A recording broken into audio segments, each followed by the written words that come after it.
ഇന്നത്തെ വിഷയം നമ്മളെല്ലാം കാത്തിരുന്ന ഒരു വിഷയമാണ്. നമ്മളെല്ലാം ധാരാളം കേട്ടിട്ടുള്ള വിഷയവുമാണ് ശ്രീ ശങ്കരാചാര്യരുടെ ഭാരത പര്യടനം. ഇത് നമ്മൾ ധാരാളം കേട്ടിട്ടുള്ളതാണ് അതിനെക്കുറിച്ച്. പക്ഷെ അതിൻ്റെ കൂടുതൽ ഡീറ്റെയിലുകളിലേക്ക് നമ്മൾക്ക് ഇന്ന് പരിചയപ്പെടാം. നമുക്കെല്ലാം അറിയാം, ശങ്കരാചാര്യ സ്വാമികള് 32 വയസ്സിന്റെ ഉള്ളില് ഈ ഭാരതാംബയുടെ മണ്ണിലൂടെ അങ്ങോളം ഇങ്ങോളം 4 ദിക്കിലും സഞ്ചരിച്ച് ദാർശനികതയുടെ ഉദ്ഘോഷണങ്ങൾ നടത്തുകയുണ്ടായി.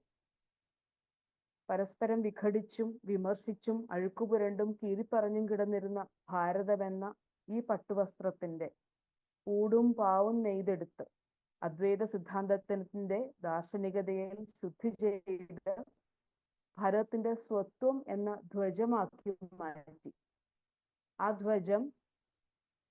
ധ്വജമാണ് ശരിക്കും പറഞ്ഞാൽ ഈ ഭൂഗോളത്തിന്റെ ഹിമാലയത്തിൽ അദ്ദേഹം പ്രതിഷ്ഠിച്ചതെന്ന് നമുക്ക് വേണമെങ്കിൽ ആലങ്കാരികമായി പറയാം. ഈ സഞ്ചാര സബരിയെയാണ് നാം ഇന്ന് പരിചയപ്പെടുന്നത്. അതിനായിട്ട് നമുക്ക് ഇവിടെ ഗുരുവായൂർ ശ്രീകൃഷ്ണ കോളേജിലെ സംസ്കൃത വിഭാഗം മേധാവിയായ ഡോക്ടർ ലക്ഷ്മി ശങ്കർ അവർകൾ നമ്മളോടൊപ്പം ഉണ്ട്. വളരെ ചുരുക്കി നമുക്ക് ടീച്ചറിനെ കുറിച്ചൊന്ന് പറയാം. ഈ പറയുന്നതൊന്നും അധികമാവില്ല ടീച്ചറിനെ കുറിച്ച് പറയുകയാണെങ്കിൽ. എങ്കിലും ഈ പരിപാടിയുടെ ഒരു പ്രത്യേകതയ്ക്കായിട്ട് ഞാനത് പറയാം. അദ്വൈത വേദാന്തത്തിൽ ബിരുദാനന്തര ബിരുദവും PhD ഉള്ള teacher Indian philosophy, neo Vedanta, Vedic studies, cultural studies, epic studies, classical, Sanskrit, theatre എന്നിങ്ങനെ പലവിധമായ തലങ്ങളിൽ ഗവേഷകയും പ്രഭാഷകയും എഴുത്തുകാരിയുമാണ്. ആധ്യാത്മിക വിഷയങ്ങളും പാശ്ചാത്യവും പൗരസ്ത്യവുമായ ദാർശനിക വിഷയങ്ങളും ഒരുപോലെ വഴങ്ങുന്ന ടീച്ചർ കഥകളി മുതലായ രംഗങ്ങളിലും സജീവ സാന്നിധ്യമാണ്. എന്നാൽ നമ്മെ പോലെയുള്ള സാമാന്യ ജനങ്ങൾക്ക് വളരെ പരിചിതമാണ് ടീച്ചർ. ഏതിലൂടെയാണെന്ന് വെച്ചാൽ അമൃത TV-യുടെ ഒരു പരിപാടി ഉണ്ടായിരുന്നു, ശ്രേഷ്ഠ ഭാരതം പരിപാടിയിൽ ഭാരത പര്യടനം എന്ന് പറഞ്ഞ ഒരു പരിപാടിയുണ്ട്. ഭാരത ദർശനം എന്ന് പറയുന്ന ഒരു പരിപാടി ഉണ്ടായിരുന്നു.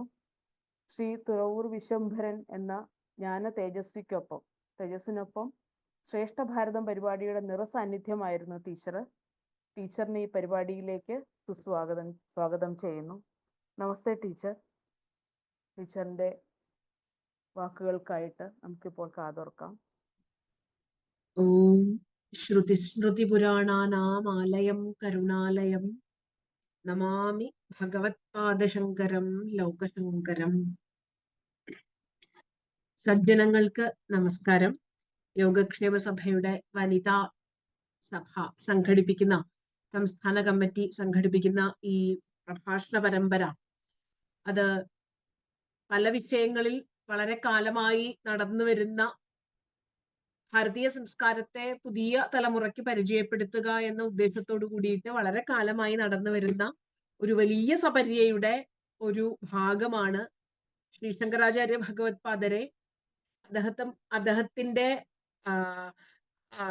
ഒരു കൃതികളിലൂടെ വളരെ വൈവിധ്യമുള്ള വിഷയങ്ങൾ തീരുമാനിച്ചുകൊണ്ട് ആചാര്യസ്വാമികളുടെ ജീവിതവും ദർശനവും കൃതികളും ആചാര്യസ്വാമികളുടെ ഭാരതത്തിന്റെ സാംസ്കാരിക, ധാർമ്മിക, ആധ്യാത്മിക ഇടങ്ങളിൽ ആചാര്യസ്വാമികളുടെ കൃത്യമായ എങ്ങനെയാണ് ആചാര്യസ്വാമികളെ മനസ്സിലാക്കേണ്ടത് എന്ന് ഒരു വളരെ വ്യക്തമായ ആശയത്തോടു കൂടി സംഘടിപ്പിക്കപ്പെട്ടിട്ടുള്ള ഈ ഒരു പ്രഭാഷണ പരമ്പരയില് ഇന്ന് നമ്മൾ ചർച്ച ചെയ്യുന്ന വിഷയം ആചാര്യസ്വാമികളുടെ ഭാരത യാത്രയെ കുറിച്ചാണ്.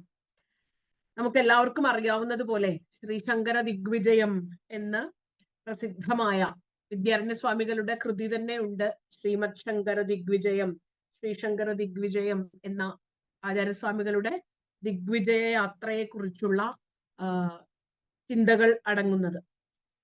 നമുക്ക് എല്ലാവർക്കും അറിയാവുന്നതുപോലെ കഥകളും കെട്ടുകഥകളും ഐതിഹ്യങ്ങളും ചരിത്രവും ഒക്കെ ആയിട്ട് ബന്ധപ്പെട്ട് കിടക്കുന്നതാണ് ആചാര്യസ്വാമികളുടെ ജീവിതം.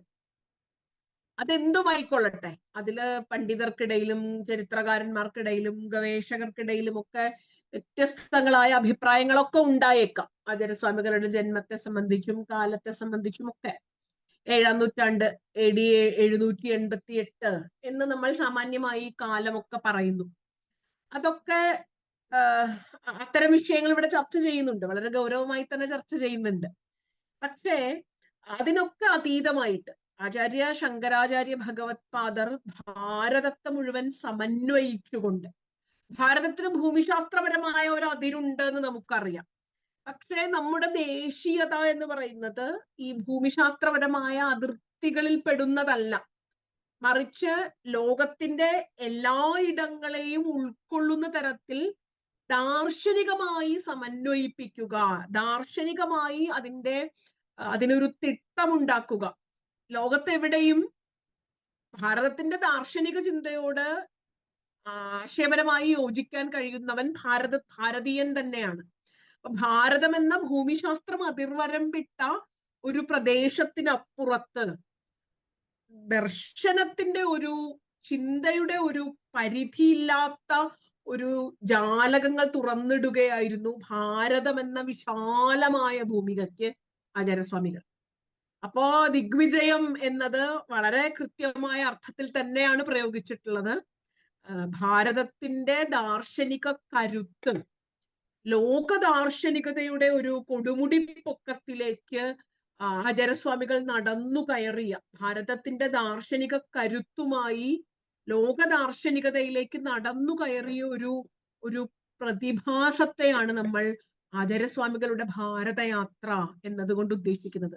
അപ്പൊ ആദ്യം തന്നെ നമ്മുടെ മനസ്സിൽ ഭാരതം എന്ന, ഇന്ത്യ എന്ന് നമ്മൾ പറയുന്ന ഭൂമിശാസ്ത്രപരമായി അതിർവരമ്പിട്ട ഒരു ദേശത്തിനപ്പുറത്ത് വിശാലമായ, ഇതിന്റെ ആന്തരിക സ്വത്വം ഉൾക്കൊള്ളുന്ന വിശാലമായ ഒരു ഇടത്തെ, ചിന്താപരമായി ഭാരതത്തിന്റെ ആശയങ്ങളോട് യോജിക്കുന്ന ഒരു വിശാലമായ ഒരു ഇടത്തെ മനസ്സിൽ കണ്ടുകൊണ്ട് വേണം ആചാര്യസ്വാമികളുടെ ഭാരതയാത്രയെ നമ്മൾ സ്മരിക്കുന്നതിന് വേണ്ടിയിട്ട്. ഈ യാത്രയ്ക്കൊരു പ്രത്യേകതയുണ്ട്, ഞാൻ അതിന്റെ ഒരു ആമുഖത്തിൽ കൊടുത്തിരുന്നു. ഇതൊരു സർവസംഗമരിത്യാഗിയായ സന്യാസിയുടെ യാത്രയാണ്. ഇതൊരു വശ്യവചസ്സായ കവിയുടെ യാത്രയാണ്. ഞാൻ കഴിഞ്ഞ വർഷം ശങ്കരജയന്തിക്ക് ഒരു ശങ്കരജയന്തി യാത്രാ പതിപ്പിൽ എഴുതിയ ഒരു ലേഖനമുണ്ട്. ആ ലേഖനം ഞാൻ സൗരം പോലെ ഗ്രൂപ്പിൽ ഷെയർ ചെയ്യാം. ഒരുപക്ഷെ എഴുതുമ്പോഴായിരിക്കും അതിന് കുറച്ചുകൂടി നമുക്ക് ഉൾക്കൊള്ളിക്കാൻ സാധിക്കുന്നത്. വിഷയങ്ങളെ എത്രമാത്രം ഉൾക്കൊള്ളിക്കാൻ ഈ ഒരു 45 മിനിറ്റ് കൊണ്ട് സാധിക്കും എന്ന് അറിഞ്ഞൂടാ. എന്തായാലും ഈ യാത്രയുടെ അന്തർധാരയായി പ്രവർത്തിക്കുന്നത് ഭാരതത്തിന്റെ ദാർശനിക സമന്വയമാണ് അന്തർധാരയായി പ്രവർത്തിക്കുന്നത്. അപ്പൊ ഇതൊരു സന്യാസിയുടെ യാത്രയായതുകൊണ്ട് പലതരത്തിൽ യാത്രകൾ നടത്താറുണ്ട് ഭാരതത്തിന്റെ ഒരു രീതിയിൽ. രാജാക്കന്മാരുടെ യാത്രയുണ്ട്, നമ്മൾ കാണുന്നത് പോലെ കീഴടക്കിക്കൊണ്ട് ഇപ്പൊ അശ്വമേധമൊക്കെ നടത്താറുണ്ട് രാജാക്കന്മാർ യാഗത്തിന്റെ ഭാഗമായിട്ട്. കീഴടക്കലുകളുടെ യാത്രകൾ നമ്മൾ കാണാറുണ്ട്. യാഗത്തിന്റെ ഭാഗമായിട്ട് അവരുടെ ഒരു സ്വത്വത്തെ വ്യാപിപ്പിക്കുന്നതിന് വേണ്ടിയിട്ട് നടത്തുന്ന യാത്രകൾ കാണാറുണ്ട്. അതുപോലെ തന്നെ രാജ്യങ്ങൾ പിടിച്ചടക്കിക്കൊണ്ടുള്ള യാത്രകൾ കാണാറുണ്ട്. അപ്പൊ ഇത്തരം യാത്രകൾ ആദിമകാലം മുതലേ നമ്മുടെ ഒരു സംസ്കാരത്തിന്റെ ഭാഗമായിരുന്നു. ഞാൻ ശങ്കരദിഗ്വിജയത്തിലെ വിദ്യാരണ്യസ്വാമികളുടെ ശങ്കരദിഗ്വിജയത്തിലെ ഒരു രസമായിട്ടുള്ള ഒരു ശ്ലോകം ഞാൻ വായിക്കുന്നില്ല, അതിലെ ആശയം ഞാൻ പറയാം. 14ാം സർഗത്തില് സതീർത്ഥസേവ മനസഃ പ്രസാദിനി ദേശസ്യ വീക്ഷ മനസഃ കുതൂഹലം എന്ന് പറയുന്ന ഒരു രസമായിട്ടുള്ള ശ്ലോകം ഉണ്ട്. തീർത്ഥാടനം എന്തിനാണ് എന്നാണ് അവിടെ സൂചിപ്പിക്കുന്നത്. തീർത്ഥാടനം മനസപ്രസാദിനി, മനസ്സിനെ പ്രസാദിപ്പിക്കുന്നതും, മനസ്സിനെ ദേശദർശനം, ദേശസ്യ വീക്ഷ മനസഃ കുതൂഹലം, മനസ്സിന് കൗതുകം തരുന്നതാണ്. മനസ്സിന്റെ പരിമിതമായ ഇടങ്ങളെ മോചിപ്പിക്കുന്നതാണ് വാസ്തവത്തിൽ തീർത്ഥാടനം. സജ്ജനങ്ങളുമായിട്ട് സംഘം ചെയ്യുന്നതിന് വേണ്ടിയിട്ടാണ്. സുജനേന സംഗമ, സജ്ജനങ്ങളുമായി സംഘം ചെയ്യുന്നതിന് വേണ്ടിയിട്ടാണ് യാത്രകൾ സംഭവിക്കുന്നത്. തസ്മാത് ഭ്രമണം കസ്മൈ ന വിരോചതേ എന്ന് ചോദിക്കുന്നുണ്ട്. അതുകൊണ്ട് യാത്രകൾ അടനം ചെയ്യുക, സന്യാസിയുടെ തന്നെ ലക്ഷണം അതാണ്. നമ്മള് ശ്രീമദ് ഭാഗവത്തിലൊക്കെ പറയും, ഒരിടത്ത് ഒരു ഗോദോഹന മാത്രമേ നിൽക്കാൻ പാടുള്ളൂ ഒരു സന്യാസി ചെന്ന് കഴിഞ്ഞാൽ. കാരണം അത് കഴിഞ്ഞാൽ അവിടെ നിന്ന് സഞ്ചരിച്ചോളണം. അടനം ചെയ്തുകൊണ്ടിരിക്കുക എന്ന് പറയുന്നത് ഒരു ഭാരതത്തിന്റെ സന്യാസ പരമ്പരയുടെ ഒരു പ്രത്യേകതയായിട്ട് നമ്മൾ കാണാറുണ്ട്. ഈ ചാതുർമാസ്യ സമയത്ത് മാത്രമേ അവർ ഒരിടത്ത് കുടിയിൽ താമസിക്കുകയുള്ളൂ. ബാക്കി മുഴുവനും അടനം ചെയ്തുകൊണ്ടേയിരിക്കും.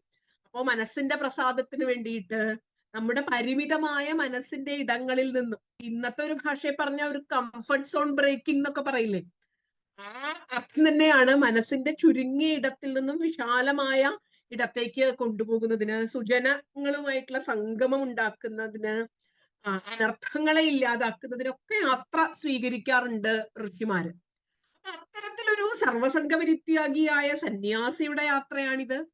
അശ്വവചസ്സായ കവിയുടെ യാത്രയാണ്. ആചാര്യസ്വാമികളുടെ മനോഹരങ്ങളായ കൃതികളൊക്കെ പിറന്നു വീണിട്ടുള്ളത് ഈ യാത്രയിലാണ്. ഇതിൽ ഓരോ ഘട്ടങ്ങളിൽ ആചാര്യസ്വാമികളിൽ നിന്നും കൃതികൾ ഓരോന്നും സംഭവിക്കുന്നുണ്ട്. അതിനപ്പുറത്ത് ഭാരതത്തെ, പ്രപഞ്ചം മുഴുവൻ ഒരു അദ്വൈത ഭാവത്തിൽ കണ്ടുകൊണ്ട് ഒരു ഉള്ളുണർത്തുന്ന യാത്രയായിരുന്നു. പ്രപഞ്ചം മുഴുവനും ഒന്നെന്ന് തിരിച്ചറിഞ്ഞ അനുഭവങ്ങളുടെ യാത്രയായിരുന്നു ആചാര്യസ്വാമികളുടെ. മനീഷാ പഞ്ചകം സംഭവിക്കുന്നത് ഇങ്ങനെ അനുഭവ തീവ്രമായ ഒരു യാത്രയായിരുന്നു ആചാര്യസ്വാമികളുടെ യാത്ര.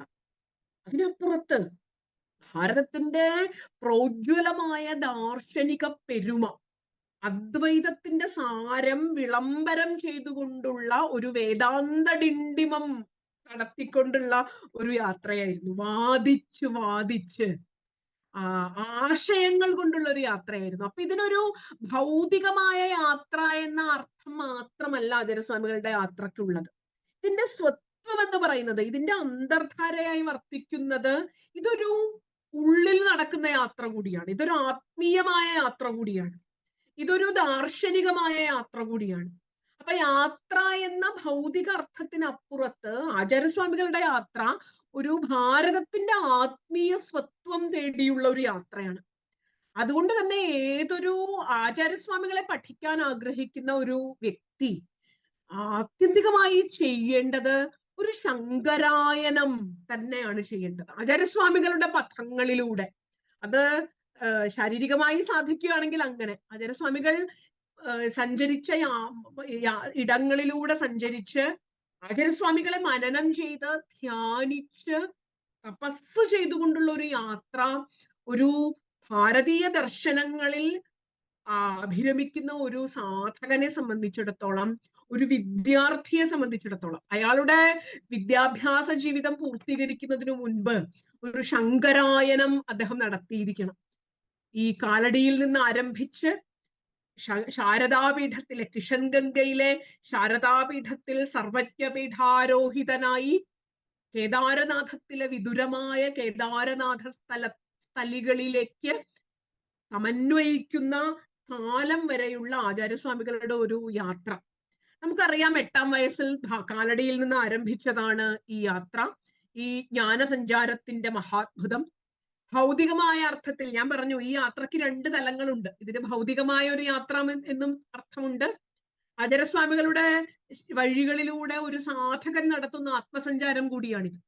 അതുകൊണ്ട് തന്നെ ആചാര്യസ്വാമികൾ സഞ്ചരിച്ച വഴിയിലൂടെ ഭൗതികമായും അതിന്റെ ഉള്ളിലൂടെയുള്ള ഒരു ആത്മീയ യാത്ര കൂടി, ഒരു സാധനാ യാത്ര കൂടി ഇതിന്റെ ഉള്ളിലുണ്ട്. ഒരു മനനാത്മകമായ യാത്ര കൂടിയുണ്ട്.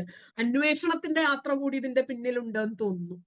അപ്പോ 32 വയസ്സ് എന്ന് പറയുന്നത് ഒരു ഭൗതിക അർത്ഥത്തിൽ 32 വയസ്സ് എന്ന് നമ്മൾ പറയാമെങ്കിൽ കൂടി അതൊരു ചിന്തയുടെ വാർദ്ധക്യം ബാധിക്കാത്ത, ആശയങ്ങളുടെ വാർദ്ധക്യം ബാധിക്കാത്ത, മാർക്കണ്ഡേയന്റെ 16 പോലെ, നചികേതസിന്റെ യുവത്വം പോലെ, ധ്രുവന്റെ യുവത്വം പോലെ, പ്രഹ്ലാദന്റെ യുവത്വം പോലെ നമ്മുടെ മനസ്സിൽ ആശയങ്ങൾ വാർദ്ധക്യം വന്നിട്ടില്ല. ദക്ഷിണാമൂർത്തിയുടെ സങ്കല്പം അത് തന്നെയാണല്ലോ. ഗുരു യുവാവായിരിക്കുന്നത് കൈകാര്യം ചെയ്യുന്ന ചിന്തയിലെ യുവത്വം കൊണ്ടാണ്. നിത്യ നവനവ ഉന്മേഷശാലിനിയായ പ്രജ്ഞ ഉള്ളിൽ നിറയുന്നത് കൊണ്ടാണ് ഗുരു യുവാവായിരിക്കുന്നത്. ആചാര്യസ്വാമികളുടെ 32 വയസ്സ് എന്ന് പറഞ്ഞാൽ ഭൗതിക വയസ്സ് മാത്രമല്ല, അതൊരു ആശയത്തിന്റെ യുവത്വം കൂടിയാണ് സൂചിപ്പിക്കുന്നത്. ഭൂമിശാസ്ത്രപരമായ വേലിക്കെട്ടുകൾക്കപ്പുറത്ത് ഭാരതത്തെ പ്രജ്ഞാപരമായ ഒരു അവബോധത്തിന്റെ ശക്തമായ അതിർത്തിക്കുള്ളിൽ സമന്വയിപ്പിക്കുകയായിരുന്നു, ഭാരതത്തെ കൂട്ടിപ്പിടിക്കുകയായിരുന്നു. ഭാരതം എന്ന വിശാലമായ ദേശീയതയെ, അത് അദ്വൈതം നൽകുന്ന ദാർശനികമായ ദേശീയതയാണ് എന്ന് പറഞ്ഞ് ഒരിക്കലും വിഘടിച്ചു പോവാത്ത തരത്തിൽ, ഇന്നത്തെ കാലത്ത് ഏറ്റവും പ്രസക്തമാണത്. വിഘടനവാദങ്ങൾ ശക്തമായിക്കൊണ്ടിരിക്കുന്ന ഒരു കാലത്ത് ആശയപരമായി ഒരിക്കലും വിഘടിച്ചു പോവാത്ത രീതിയിൽ ഭാരതത്തെ ദാർശനികമായി കൂട്ടിപ്പിടിച്ച ഒരു യാത്രയായിരുന്നു ശങ്കരാചാര്യരുടെ യാത്ര. എന്തായാലും കൽപ്പിത കഥകളും ഐതിഹ്യങ്ങളും തെറ്റിദ്ധരിപ്പിക്കുന്ന പ്രചരണങ്ങളും ഒക്കെ നിറഞ്ഞു നിൽക്കുന്ന ആചാര്യസ്വാമികളുടെ ജീവിതത്തിൽ, ചരിത്രത്തിൽ നിന്നും ആചാര്യസ്വാമികളെ ഒരു യാഥാർത്ഥ്യത്തിലേക്ക് കണ്ടെത്തുക വളരെ ശ്രമകരമായ ദൗത്യമാണ്. ജനനം മുതൽ സമാധി വരെയുള്ള ആചാര്യസ്വാമികളുടെ കൃതികളുടെ കർത്തൃത്വം പലരിലേക്ക് നമ്മൾ കൽപ്പിക്കുന്നുണ്ട്. എന്തായാലും പ്രസ്ഥാനത്രയ ഭാഷ്യകാരൻ എന്ന നിലയിൽ ആചാര്യസ്വാമികളെ പരിചയപ്പെടുമ്പോൾ, അതുപോലെ പ്രകരണ ഗ്രന്ഥങ്ങളുടെ രചയിതാവ് എന്നുള്ള നിലയിൽ ആചാര്യസ്വാമികളുടെ കൃതികളെ പരിചയപ്പെടുമ്പോഴൊക്കെ അതിൽ ഇങ്ങനെ അനസ്യൂതമായി തുടരുന്ന ഒരു യാത്ര നമുക്ക് കാണാൻ സാധിക്കും. അത്തരത്തിലുള്ള ഒരു ആചാര്യസ്വാമികളുടെ സഞ്ചാര വഴികളിലൂടെയുള്ള ഒരു ആത്മസഞ്ചാരമാണ് നമ്മൾ ഉദ്ദേശിക്കുന്നത്. വളരെ രസകരമായിട്ടുള്ള ആചാര്യസ്വാമികളെ പറ്റിയിട്ടുള്ള ഒരു ശ്ലോകമുണ്ട്. എല്ലാവർക്കും അറിയാമായിരിക്കാം.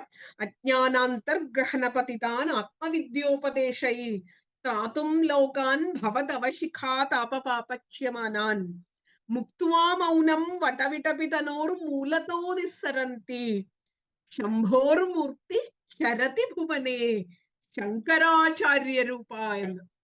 ഈ അജ്ഞാനത്തിൽ മനുഷ്യനിങ്ങനെ ആകുലപ്പെട്ട് കഴിയുന്ന ഒരു മനുഷ്യന്റെ ദുഃഖം, പ്രപഞ്ചത്തിന്റെ ദുഃഖം, മനുഷ്യന്റെ ദുരന്തങ്ങളും വേദനകളും കണ്ടിട്ട് സാക്ഷാൽ ദക്ഷിണാമൂർത്തി ഈ താപത്തിൽ നിന്നും മനുഷ്യരാശിയെ രക്ഷിക്കുന്നതിന് വേണ്ടിയിട്ട് മൗനം വിട്ട് തന്റെ സഹജ സമാധി വിട്ടിട്ട് ഈ സഹജ സമാധി അവസ്ഥയിൽ തന്നെ ഈ പ്രപഞ്ചത്തിലേക്ക് സാക്ഷാൽ ദക്ഷിണാമൂർത്തി ഇറങ്ങി നടന്നത്രേ, മൗനം വിട്ട് ഇറങ്ങി നടന്നത്രേ.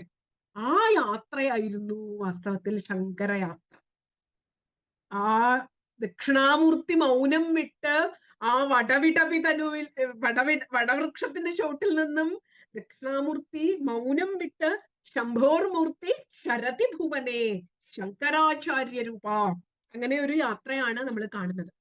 എന്തായാലും ശങ്കരാചാര്യരുടെ അത് മറ്റൊരു വിഷയത്തിൽ ചർച്ച ചെയ്യുന്നുണ്ടെങ്കിൽ കൂടി ആചാര്യസ്വാമികളുടെ കാലത്തുണ്ടായ ഒരു സാമൂഹ്യ അന്തരീക്ഷം കൂടി മനസ്സിലാക്കിയാലേ ഈ യാത്രയുടെ പ്രസക്തി എന്താണെന്ന് മനസ്സിലാവുള്ളൂ. അപ്പം യാത്രയുടെ ആത്മീയവും ഭൗതികവുമായ തലം, യാത്രയുടെ ആന്തരികവും ബാഹ്യവുമായ തലം, ഇത് മനസ്സിൽ വെച്ചുകൊണ്ട് ഇനി യാത്ര എന്തിനായിരുന്നു എന്നുകൂടി ചിന്തിച്ചിട്ട് നമുക്ക് യാത്രയിലേക്ക് കിടക്കാം.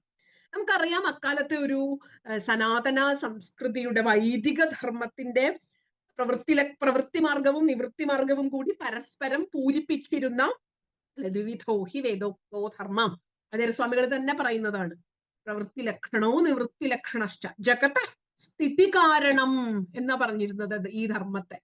അഭ്യുദയത്തെയും നിശ്രേയസത്തെയും ഉണ്ടാക്കി തരുന്ന പ്രപഞ്ചത്തിന്റെ സ്ഥിതി കാരണമായ ഈ പരസ്പര പൂരകങ്ങളായ ധർമ്മങ്ങൾ, ഇങ്ങനെയാണ് വൈദിക സംസ്കൃതി വികസിച്ചത്. പക്ഷെ കാലങ്ങളിലൂടെ ആചാര്യസ്വാമികൾ തന്നെ ഗീതാഭാഷ്യത്തിൽ അത് പറയുന്നുണ്ട്.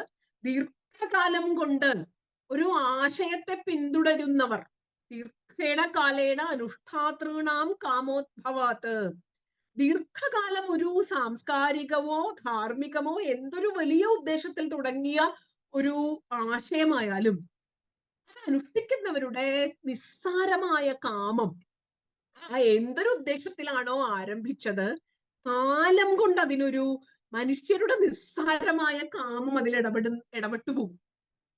അങ്ങനെയാണ് വാസ്തവത്തിൽ സനാതനമായ വൈദിക സംസ്കൃതി അതൊരു കർമ്മത്തിൽ മാത്രമായിട്ട് അതിന്റെ തത്വം മനസ്സിലാക്കാതെ കേവലം കർമ്മഠന്മാരായി അധപ്പതിച്ച ഒരു കാലത്താണ് വേദത്തിന്റെ സാരം എന്താണ് എന്ന്, ഈ സംസ്കൃതിയുടെ സാരം എന്താണ്, ഈ വൈദിക ചിന്തയുടെ ആശയക്കരുത്ത് എന്താണ് എന്ന് സമൂഹത്തെ ബോധിപ്പിച്ചു കൊടുക്കേണ്ടത് അനിവാര്യമായിരുന്നു.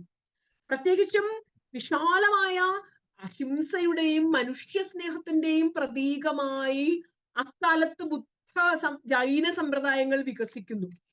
അപ്പോൾ വൈദിക സംസ്കൃതിയോടുള്ള ഈ ഒരു അകൽച്ച, മനുഷ്യനെ പലപ്പോഴും കേവലം കർമ്മം മാത്രമായിട്ട് ഹിംസയിലേക്ക് നിപതിച്ചു പോയ ഒരു കാലം, മനുഷ്യന്റെ നിസ്സാരമായ കാമപൂരണത്തിന് വേണ്ടി, ആഗ്രഹ പൂർത്തീകരണത്തിന് വേണ്ടി മാത്രമായി പലപ്പോഴും ദുർവ്യാഖ്യാനം ചെയ്യപ്പെടുന്ന ഒരു വലിയ സംസ്കാരത്തെ ഈയിടത്താണ് ബുദ്ധ ജൈന സംസ്കാരങ്ങളിലേക്ക് മനുഷ്യൻ അക്കാലത്ത് ആകൃഷ്ടരായിക്കൊണ്ടിരുന്നത്. പക്ഷെ അവിടെയും സംഭവിച്ചത് ബുദ്ധനു ശേഷം ബുദ്ധ മതസമ്പ്രദായം അതൊരു മതമായി, അതൊരു സംഘമുണ്ടാക്കുക, മതപ്രചരണം എന്ന ലക്ഷ്യത്തിലേക്ക് വരികയും ബുദ്ധന്റെ വിശാലമായ ഒരു അഹിംസയിൽ നിന്നും മനുഷ്യ സ്നേഹത്തിൽ നിന്നും ഒക്കെ മാറിയിട്ട് അധികാര വർഗത്തോടുള്ള ബന്ധം കൊണ്ട് ദുർവിനിയോഗം ചെയ്യപ്പെടുന്ന ഭരണകൂടങ്ങളുടെ പിന്തുണയോട് കൂടിയിട്ട് വലിയ രീതിയിൽ ആ ബുദ്ധ മതം എന്ന രീതിയിൽ നമ്മുടെ സംസ്കാരത്തെ ബാധിച്ച ഒരു കാലത്താണ് സനാതനമായ വൈദിക സംസ്കൃതിയുടെ, നമ്മുടെ ആർഷമായ പരിവർത്തനത്തിന്റെ രീതിശാസ്ത്രം എപ്പോഴും അതായിരുന്നു. നമ്മള് ആശയത്തെ ആശയം കൊണ്ടാണ് നമ്മള് സമുദ്ധരിച്ചത്. ഒരിക്കലും മറ്റൊരു തരത്തിലുള്ള യുദ്ധങ്ങൾ കൊണ്ടുമല്ല ഋഷിയുടെ പരിവർത്തനം നടന്നിട്ടുള്ളത്. ഋഷിയുടെ പരിവർത്തനം, ആർഷമായ പരിവർത്തനത്തിന്റെ രീതിശാസ്ത്രം എന്ന് പറയുന്നത് ഒരു ആശയത്തെ അതെപ്പോ ക്ഷയോന്മുഖമാകുന്നോ അതിനെ കുറച്ചുകൂടി നവീകരിക്കുന്നതിന് വേണ്ടിയിട്ട് ആശയം കൊണ്ടാണ് നവീകരിക്കുന്നത്. അപ്പൊ വേദത്തെ വേദസാരമായ വേദാന്തം കൊണ്ട് നവീകരിക്കുക എന്ന വലിയൊരു ഉദ്ദേശമാണ് ആചാര്യസ്വാമികൾക്ക് ഉണ്ടായിരുന്നത്. വിവേകാനന്ദ സ്വാമികളൊക്കെ ഇതിനെ വളരെ ഗൗരവമായി, ആചാര്യ ദൗത്യത്തെ, ശങ്കരാചാര്യ ദൗത്യത്തെ വിവേകാനന്ദ സ്വാമികള് വളരെ ഗൗരവമായിട്ട് കണക്കാക്കുന്നുണ്ട്. ബുദ്ധമതത്തിനുണ്ടായിട്ടുള്ള ഒരു ഒരു ഒരു അധപ്പതനത്തെയും മതം എന്നുള്ള നിലയിൽ അത് അധപ്പതിക്കുകയും ഭാരതത്തിന്റെ സനാതനമായ വൈദിക സംസ്കൃതിയെ വളരെ ഗൗരവമായി അത് ബാധിക്കുകയും ചെയ്ത ഇടത്താണ് ആചാര്യസ്വാമികൾ ഭാരതത്തിലേക്ക് ഇറങ്ങി നടക്കാൻ ആരംഭിച്ചത്. നമുക്ക് എല്ലാവർക്കും അറിയാം, ആ യാത്ര ആരംഭിക്കുന്നത് കാലടിയിൽ നിന്നാണ്. തൻ്റെ ജീവിതത്തിന്റെ ഏറ്റവും വലിയ കെട്ടുപാടായ അല്ലെ അമ്മയോടുള്ള ബന്ധം, സംസ്കൃതി, വീടിനോടുള്ള അവനവന്റെ ഇടത്തോടുള്ള ബന്ധം, ഹണി ബോണ്ട് എന്നൊക്കെ നമ്മൾ പറയും, അതൊരു മുതലയെ പോലെയാണ്. അത് നമ്മളെ പിടിച്ചുകൊണ്ടേയിരിക്കും, അത് നമ്മളെ പിന്നോട്ട് വലിച്ചുകൊണ്ടേയിരിക്കും. ആ ഇടത്തു നിന്നും സ്വതന്ത്രനായാലേ ഒരു മനുഷ്യന് വിശാലതയിലേക്ക് പോകാൻ പറ്റുള്ളൂ. അപ്പോ ജീവിതത്തിലേക്ക് പിടിച്ചു വലിക്കുന്ന നക്രത്തിൽ നിന്നും സ്വതന്ത്രനായിക്കൊണ്ടാണ് കാലടിയിൽ നിന്നും ആചാര്യസ്വാമികൾ ഇറങ്ങി പുറപ്പെടുന്നത്. വളരെ പ്രസിദ്ധമായിട്ടൊരു ശ്ലോകം നമ്മൾ കേട്ടിട്ടുണ്ട്. അഷ്ടേ വർഷേ ചതുർവേദാൻ ദ്വാദശേ സർവശാസ്ത്രവിത്. 12ാമത്തെ വയസ്സിൽ ഉപനയനവും വേദാധ്യയനവും ഒക്കെ 8ാം വയസ്സിൽ കഴിഞ്ഞ് സർവശാസ്ത്രങ്ങളും 12ാമത്തെ വയസ്സിൽ സ്വായത്തമാക്കിയെന്ന്. ഇതൊക്കെ കഥയോ ഇതൊക്കെ ആശയങ്ങളോ എന്തുമായിക്കോട്ടെ, പക്ഷെ അതിലൊക്കെ ഉള്ള ഒരു ബാലനായ, ബാല തേജസ്വിയായ ഒരു ബാലൻ ആ സംസാരം എന്ന മുതലയിൽ നിന്നും അങ്ങ് രക്ഷപ്പെട്ട് ഇറങ്ങി നടക്കുകയാണ് തന്റെ ഗുരുവിനെ അന്വേഷിച്ചിട്ട്. അത് മധ്യപ്രദേശിലെ നർമ്മദയുടെ തീരത്തുള്ള ഓംകാരേശ്വരത്തിലെ അക്കാലത്തെ വേദാന്ത ശാസ്ത്രാചാര്യന്മാരിൽ ഏറ്റവും പ്രമുഖനായ ഗോവിന്ദപാദരെ തേടിയുള്ള യാത്രയായിരുന്നു. സാർത്ഥവാഹക സംഘങ്ങളോടൊപ്പം സഞ്ചരിക്കുന്നുണ്ട്, വഴിയിൽ നടക്കുന്ന യാത്രികരോടൊപ്പം സഞ്ചരിക്കുന്നുണ്ട്. അങ്ങനെ സഞ്ചരിച്ച് പല ഭാഗങ്ങളും പലയിടങ്ങളിലൂടെയും അദ്ദേഹം കടന്ന് ഋഷ്യശൃംഗ മഹർഷി തപസ്സു ചെയ്ത ശൃംഗേരിയിലൂടെ അങ്ങനെ നടന്നിട്ടാണ് നർമ്മദാ തീരത്ത് എത്തുന്നത്. അതിനു മുൻപും ബ്രഹ്മചാരിയായിരുന്നപ്പോഴൊക്കെയുള്ള യാത്രകൾ നമുക്കറിയാം. ഇപ്പൊ നയനാനന്തരം ചെറിയ ഭിക്ഷാടനത്തിന് വേണ്ടിയിട്ടുള്ള യാത്രകളൊക്കെ ഉണ്ടായിട്ടുണ്ട്. ആ സമയത്താണ് മറ്റേ കനകധാരാസ്തോത്രത്തിന്റെ ആ ഇടമൊക്കെ നടക്കുന്നത്. എന്തായാലും ഈ ഒരു ഭാരതയാത്രയ്ക്ക് തുടക്കമിടുന്നത് കാലടിയിൽ നിന്നും തൻ്റെ ജീവിതത്തിലേക്ക് പിടിച്ചു വലിക്കുന്ന, ഭൗതികമായ ജീവിതത്തിലേക്ക് പിടിച്ചു വലിക്കുന്ന മുതലകളിൽ നിന്നും രക്ഷപ്പെട്ടുകൊണ്ട് തൻ്റെ ലക്ഷ്യത്തിലേക്ക് ഒരു ബാല തേജസ്വിയായ 12 വയസ്സ് 13 വയസ്സൊക്കെ ഭൗതികാർത്ഥത്തിൽ പറഞ്ഞാലുള്ള ഒരു തേജസ്വിയായ ഒരു ബാലൻ തൻ്റെ ലക്ഷ്യത്തിലേക്ക് ഒരു ഒരു ഒന്നും തിരിഞ്ഞു നോക്കാതെ ഇറങ്ങി നടക്കുകയാണ് ആര്യാമ്പയുടെ അനുഗ്രഹത്തോടു കൂടിയിട്ട്. അങ്ങനെ നർമ്മദാ തീരത്തെ ഗോവിന്ദ ഭഗവത് പാദരുടെ ഗുരുസന്നിധിയിൽ ഓംകാരേശ്വരം എന്ന് നമുക്കറിയാം, വളരെ പ്രസിദ്ധമായ തീർത്ഥാടന കേന്ദ്രമാണ്. അവിടെ ബാലശങ്കരന്റെ ഒരു വലിയ എന്താ കരുത്ത് മുഴുവൻ ദ്യോതിപ്പിക്കുന്ന ഒരു വലിയ ആചാര്യസ്വാമികളുടെ ഒരു വിഗ്രഹം, പ്രതിമ അവിടെ സ്ഥാപിച്ച് ഇപ്പൊ നമുക്ക് അടുത്ത കാലത്താണ് അത് ഉണ്ടായിട്ടുള്ളത്. അങ്ങനെ ഓംകാരേശ്വരത്ത് വെച്ചിട്ട് നർമ്മദാ തീരത്ത് വെച്ചിട്ടാണ് ഗുരുസന്നിധിയിൽ തന്റെ ഗുരു ആയിട്ടുള്ള ഗോവിന്ദപാദരെ അദ്ദേഹം കാണുന്നത്. ഗോവിന്ദ ഭഗവത് പാദരെ കാണുന്നതിന് ആ ഇടത്ത് എത്തുകയും അങ്ങനെ ശങ്കരാചാര്യർ ഗുരുസന്നിധിയില് ഗോവിന്ദ ഭഗവത് പാദർ വളരെ രസമായിട്ട് നമ്മൾ പറയും, ആചാര്യസ്വാമികളും ഗോവിന്ദ ഭഗവത് പാദരും തമ്മിലുള്ള ഒരു കാഴ്ച എന്ന് പറയുന്നത്, ഒരുമിച്ച് ചേരൽ എന്ന് പറയുന്നത് ഒരു വലിയ മഹാപർവ്വതം സമതലങ്ങളോട് ചേരുന്നത് പോലെ, അല്ലെങ്കിൽ ജ്ഞാനത്തിന്റെ രണ്ട് ഇടങ്ങൾ ഒന്നിച്ചു ചേരുന്നത് പോലെയായിരുന്നു. ഒരുപക്ഷെ ഗുരുവും കാത്തിരിക്കുകയായിരിക്കാം. ആചാര്യസ്വാമികൾ സർവവേദാന്ത സിദ്ധാന്ത ഗോചരം തമോഗോചരം ഗോവിന്ദം പരമാനന്ദം സദ്ഗുരും പ്രണതോസ്മ്യഹം. ഗോവിന്ദ ഭഗവത് പാദരെ നമസ്കരിക്കുന്നു. ഗുരുസന്നിധിയിലെ ഒരു അമൃതാനുഭവത്തിന്റെ നിമിഷങ്ങളായിരുന്നു അവിടെ സംഭവിച്ചത്. താൻ ഏറ്റവും ആദ്യത്തെ താൻ ആരാണ് എന്ന തന്നെ പരിചയപ്പെടുത്തിക്കൊണ്ട്, ശങ്കരൻ എന്ന ബാലൻ തന്നെ പരിചയപ്പെടുത്തിക്കൊണ്ട് ഒരുപക്ഷെ ആചാര്യസ്വാമികളുടെ ആദ്യത്തെ കൃതി എന്നൊക്കെ പറയാവുന്ന, ഒരു വേദാന്തപരമായ ആദ്യത്തെ കൃതി എന്നൊക്കെ പറയാവുന്ന നിർവാണ ദശകം അഥവാ ദശശ്ലോകി എന്നറിയപ്പെടുന്ന ആരാണ് കുഞ്ഞേ എന്ന ചോദ്യത്തിന് മറുപടിയായി ന ഭൂമർ ന തോയം ന തേജോ ന വായു നഖം നേന്ദ്രിയം ന തേഷാം സമൂഹ അനേകാന്തികത്വാത് സുഷുപ്ത്യൈകസിദ്ധ തദേകോ അവശിഷ്ട ശിവ കേവലോഹം എന്ന് 10 ശ്ലോകങ്ങൾ പ്രപഞ്ചത്തിന്റെ ബോധമായ, ഭൂമിയല്ല വായുവല്ല പഞ്ചഭൂതങ്ങളല്ല അവയുടെയൊക്കെ സംഘാതമായ ശരീരവുമല്ല, മറിച്ച് ശിവ കേവലോഹം. അപ്പൊ ഒരു അദ്വൈതാനുഭവത്തിൽ നിൽക്കുന്ന ശിഷ്യനും ഗുരുവും തമ്മിലുള്ള സമന്വയമായിരുന്നു. അപ്പൊ അവിടെ ഭൗതികമായ ഒരു വിദ്യാഭ്യാസത്തിനോ പഠനത്തിനോ ഒന്നും പ്രസക്തിയില്ലാത്ത രീതിയിൽ താൻ ആരാണ് എന്ന് തിരിച്ചറിഞ്ഞ ഒരു ശിഷ്യനാണ് തന്റെ മുമ്പിൽ നിൽക്കുന്നത്. താൻ അദ്വൈതാനുഭവം സിദ്ധിച്ച ഒരു ശിഷ്യനാണ് തന്റെ മുമ്പിൽ നിൽക്കുന്നത്. അങ്ങനെ ഗോവിന്ദ ഭഗവത് പാദരുമായിട്ടുള്ള ഗുരുസന്നിധിയിലെ ആ അമൃതവർഷം സംഭവിക്കുന്നു. അവിടെയാണ് നർമ്മദയുടെ താണ്ഡവത്തെ ശമിപ്പിക്കുന്നു. നർമ്മദാഷ്ടകമൊക്കെ അവിടെയാണ് എഴുതിയത്. നർമ്മദയുടെ താണ്ഡവത്തെ ശമിപ്പിക്കുന്ന ആചാര്യസ്വാമികളെ, അങ്ങനെ ഒരു ആളെ കാത്തിരിക്കുകയായിരുന്നു ഗോവിന്ദ ഭഗവത് പാദർ. എന്തായാലും അവിടുന്ന് ഗോവിന്ദ ഭഗവത് പാദരോടൊപ്പമുള്ള വളരെ ഹൃദയ ആനന്ദകരമായ കുറച്ച് ദിവസങ്ങൾക്ക് ശേഷം അദ്ദേഹത്തിന്റെ നിർദ്ദേശപ്രകാരമാണ് കാശിയിലേക്ക് യാത്ര ചെയ്യുന്നത്. ഒരു പക്ഷേ ആചാര്യസ്വാമികളുടെ ജീവിതത്തിലെ ഇതൊരു നിസ്സാര ബാലനല്ല തന്റെ മുമ്പിൽ നിൽക്കുന്നത്. നർമ്മദയുടെ താണ്ഡവത്തെ ശമിപ്പിക്കാൻ കഴിവുള്ള ഒരാൾക്കേ ഭാഷ്യങ്ങൾ രചിക്കാൻ സാധിക്കൂ, ബ്രഹ്മസൂത്രത്തിന് പ്രസ്ഥാനത്രയ ഭാഷ്യം രചിക്കാൻ സാധിക്കൂ എന്ന ധാരണയിലാണ് ആചാര്യസ്വാമികളെ ഭാഷ്യരചന എന്ന ദൗത്യം ഏൽപ്പിക്കുന്നത്. അപ്പോ അവിടുന്ന് അങ്ങോട്ട് ആചാര്യ ദൗത്യം എന്താണ്?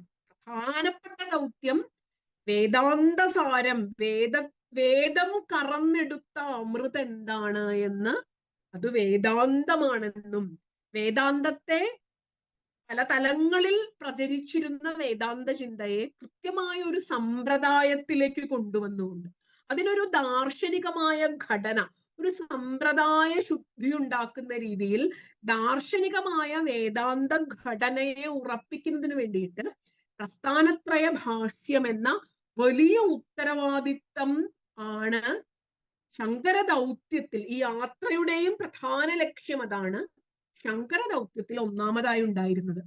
അങ്ങനെയാണ് കാശിയിലേക്ക് എത്തുന്നത്. കാശി ആചാര്യസ്വാമികളുടെ ജീവിതത്തിലെ ഏറ്റവും പ്രധാനപ്പെട്ട സംഭവങ്ങൾക്ക് സാക്ഷ്യം വഹിച്ച, ഇന്നും കാശിയുടെ ഒരു വിശാലതയിൽ. കാശി ഭാരതത്തിലെ ഏറ്റവും പ്രധാനപ്പെട്ട ഒരു വിദ്യാകേന്ദ്രമായിരുന്നു അന്നും ഇന്നും. കാശിക്ക് 2 തലങ്ങളുണ്ട്. എനിക്ക് കാശിയെ പറ്റി തന്നെ പറയാൻ ഒരു ശങ്കരാചാര്യരുടെ കാശിവാസത്തെ പറ്റി മാത്രം പറയാൻ ഒരു എപ്പിസോഡ് വേണ്ടി വരും തോന്നുന്നു. കാശിക്ക് ഒരുപക്ഷെ നിങ്ങൾ എല്ലാവരും കാശി സന്ദർശിച്ചിട്ടുള്ളവരായിരിക്കാം. കാശിക്കൊരു വലിയ ഒരു സാധകന്റെ, ഒരു അവധൂതന്റെ മനസ്സാണ് കാശിക്ക്. കാശിയുടെ ബാഹ്യമായ തലങ്ങളിലൊക്കെ ഒരു അവധൂതന്റെ ചേഷ്ടകളെ സൂചിപ്പിക്കുന്നത് പോലെയാണ് കാശി നമ്മളോട് ഇടപെടുന്നത്. ഒരു വേദാന്ത തത്വം എന്താണ് എന്ന് ഒരു സാധകനെ പഠിപ്പിക്കുന്ന ഇടമാണ് വാസ്തവത്തിൽ കാശി. കാശിയിൽ ആദ്യം ചെന്ന് കഴിഞ്ഞാൽ നമുക്ക് അനുഭവപ്പെടുന്നത് കാശിയുടെ അവധൂതന്റെ അടുത്തേക്ക് നമ്മൾ അടുക്കുമ്പോ എങ്ങനെയാ, ചിലപ്പോ അകന്നു പോകാനാ തോന്നുക. പക്ഷെ കാശിയുടെ ഒരു അന്തർധാരയായി പ്രവഹിക്കുന്ന ഒരു ആത്മീയ ധാരയുണ്ട്. യേശുദേവൻ പോലും, ജീസസ് ക്രൈസ്റ്റ് പോലും കാശിയിൽ വന്ന് വിദ്യാഭ്യാസം നടത്തിയിട്ടുണ്ടെന്നും ഏകാന്ത സാധനകളിൽ അദ്ദേഹം അവിടെ മുഴുകിയിട്ടുണ്ടെന്നും ചിന്തകളുണ്ട്. എന്തായാലും ഭാരതത്തിലെ മഹാത്മാക്കൾ എല്ലാവരും, അത് സാധനയുടെ തലത്തിൽ നിൽക്കുന്നവരായാലും ഏത് തന്ത്രമോ ശൈവമോ ഏത് സമ്പ്രദായങ്ങൾ പിന്തുടരുന്നവരായാലും അവർക്കൊക്കെ ഏറ്റവും പ്രധാനപ്പെട്ട ഒരു സാധനാ കേന്ദ്രമാണ് ഇന്നും കാശി. കാശിയിലേക്ക് ശങ്കരാചാര്യർ എത്തുന്നത് ഈ ഒരു വലിയ ദൗത്യവുമായിട്ടാണ്. ആചാര്യസ്വാമികളുടെ ജീവിതത്തിലെ പ്രധാനപ്പെട്ട സംഭവങ്ങളൊക്കെ നടക്കുന്നത് കാശിയിലാണ്. മണികർണികയുടെ തീരത്താണ് ആചാര്യസ്വാമികൾ ആദ്യമായിട്ട് ചെല്ലുന്നത്. ഗംഗാതരംഗരമണീയ ജടാകലാപം ഗൗരീ നിരന്തര വിഭൂഷിത വാമഭാഗം നാരായണ പ്രിയം അനംഗമദാപഹാരം വാരാണസീപുരപതിം ഭജ വിശ്വനാഥം. ഇതാണ് ഗംഗ. പ്രകാശിക്കുന്നതാണ് കാശി. കാശി ധന്യതമാ, പ്രകാശിക്കുന്നതാണ് കാശി. അങ്ങനെ കാശിയിലെ അന്നത്തെ കാലത്തെ ഭാരതത്തിലെ എല്ലാ വിജ്ഞാന സങ്കേതങ്ങളും, മീമാംസാ ദർശനത്തിന്റെയും അങ്ങനെ വിജ്ഞാന കേന്ദ്രമായിരുന്നു അന്നത്തെ കാശി. അതുകൊണ്ട് തന്നെ ആചാര്യൻ വാസസ്ഥലത്തിനായി തിരഞ്ഞെടുത്തിട്ടുള്ളത് മണികർണികയായിരുന്നു. മണികർണിക നമുക്ക് എല്ലാവർക്കും അറിയാം. മണികർണിക ഒരു സാധനാ സ്ഥലമാണ്. ആചാര്യസ്വാമികൾ മണികർണികയെ ഒരിക്കൽ വ്യാഖ്യാനിച്ചത്, മണികർണിക അഷ്ടകത്തിൽ വ്യാഖ്യാനിച്ചത് ജന്തോ പ്രയാണോത്സവേ എന്നാണ്. എന്തൊരു ധന്യമായ പ്രയോഗമാണതെന്ന് നോക്കൂ. മണികർണിക മരണത്തിന്റെ ഇടമാണ്, മഹാശ്മശാനമാണ്. കാലകാലനായ വിശ്വനാഥന്റെ മഹാശ്മശാനമാണ് മണികർണിക. അപ്പൊ മണികർണികയെ ജന്തുക്കളുടെ പ്രയാണോത്സവ സ്ഥലം എന്നാണ് ആചാര്യസ്വാമികൾ പറഞ്ഞത്. ജന്തുക്കൾ പ്രയാണം ചെയ്യുന്ന ഉത്സവം, മറ്റൊരു ലോകത്തേക്ക് പ്രയാണം ചെയ്യുന്ന ഉത്സവം നടക്കുന്ന മഹാശ്മശാനമാണ് ദീർഘകാലം ആചാര്യസ്വാമികൾ തന്റെ സാധനയ്ക്ക് വേണ്ടിയിട്ട് വിനിയോഗിച്ചത്. കാശി ധന്യതമാ വിമുക്തി നഗരി സാലങ്കൃതാ ഗംഗയാ തത്രേയം മണികർണികാ സുഖകരി മുക്തിർഹി തത് കിങ്കരി. മണികർണിക അഷ്ടകമാണ്. സ്വർലോകസ്തുലിത സഹൈവ വിബുധൈ കാശ്യാസമം ബ്രഹ്മണോ കാശീ ക്ഷോണിതലേ സ്ഥിത ഗുരുതരാ സ്വർഗോ ലഘുത്വം ഗത. കാശി ഭൂമിയിലുള്ളത് കൊണ്ട് സ്വർഗം ഒന്നുമല്ലാതായി എന്നാ പറയുന്നത്. മണികർണിക അഷ്ടകത്തിലെ പ്രസിദ്ധമായിട്ടുള്ള ശ്ലോകാണ്. സ്വർഗം ലഘുത്വം പ്രാപിക്കുന്ന ഗൗരവമുണ്ട് കാശിയുടെ മഹത്വത്തിന്. കാശിയിൽ താമസിച്ച് ആചാര്യസ്വാമികൾ തന്റെ ജ്ഞാനസപര്യ തുടരുകയാണ്. ഈ സമയത്താണ് ആചാര്യസ്വാമികൾക്ക് സനന്ദനൻ എന്ന തന്റെ പ്രഥമ ശിഷ്യൻ ആചാര്യസ്വാമികളെ സമീപിക്കുന്നത്. പിൽക്കാലത്ത് പത്മപാദൻ എന്ന് പ്രസിദ്ധമായ കഥയൊക്കെ എത്ര ഹൃദ്യമാണെന്ന് ആലോചിച്ചു. അത് കഥയാണെങ്കിൽ പോലും ആ കഥ സ്മരിക്കുന്നത് നമുക്ക് വലിയ ധൈര്യം തരും, അല്ലെ? ഗുരുവിലുള്ള വിശ്വാസം കൊണ്ട് പത്മപാദൻ എന്ന സംജ്ഞ സ്വയം തന്നിലേക്ക് വന്നു ചേർന്ന സനന്ദനൻ എന്ന ശിഷ്യൻ ആചാര്യസ്വാമികളുടെ മഹായാത്രയിൽ കൂടെ കൂടുന്നത് അവിടെ വെച്ചിട്ടാണ്. ആചാര്യസ്വാമികളുടെ എന്താ സനന്ദനൻ വരുമ്പോൾ നമ്മൾ കേട്ടിട്ടുണ്ട് പ്രസിദ്ധമായിട്ടുള്ള സ്വാമിൻ നമസ്തേ നതലോക ബന്ധോ എന്ന പ്രസിദ്ധമായിട്ടുള്ള ചിന്താശ്ലോകം നമ്മൾ കേട്ടിട്ടുണ്ട്. എന്തായാലും കാശിയിൽ വെച്ചിട്ടാണ് ആചാര്യസ്വാമികളുടെ പല കൃതികളും രചിക്കപ്പെടുന്നത്. അതിലൊന്ന് മനീഷാ പഞ്ചകമാണ്.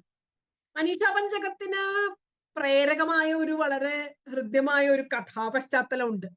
ആ കഥ സംഭവിച്ചതോ സംഭവിക്കാത്തതോ എന്തുമായിക്കൊള്ളട്ടെ, പക്ഷെ ആ കഥ കാശിയുടെ പശ്ചാത്തലം ഒന്ന് മനസ്സിലേക്ക് കൊണ്ടുവന്ന് അവിടെ ആചാര്യസ്വാമികളുടെ ഒരു ഭാവ അനുഭവങ്ങളുടെ തലം മനസ്സിലേക്ക് കൊണ്ടുവന്നാൽ നമുക്ക് ആ കഥ അവിടെ സംഭവിച്ചതായിട്ട് തന്നെ അനുഭവിക്കാൻ സാധിക്കും.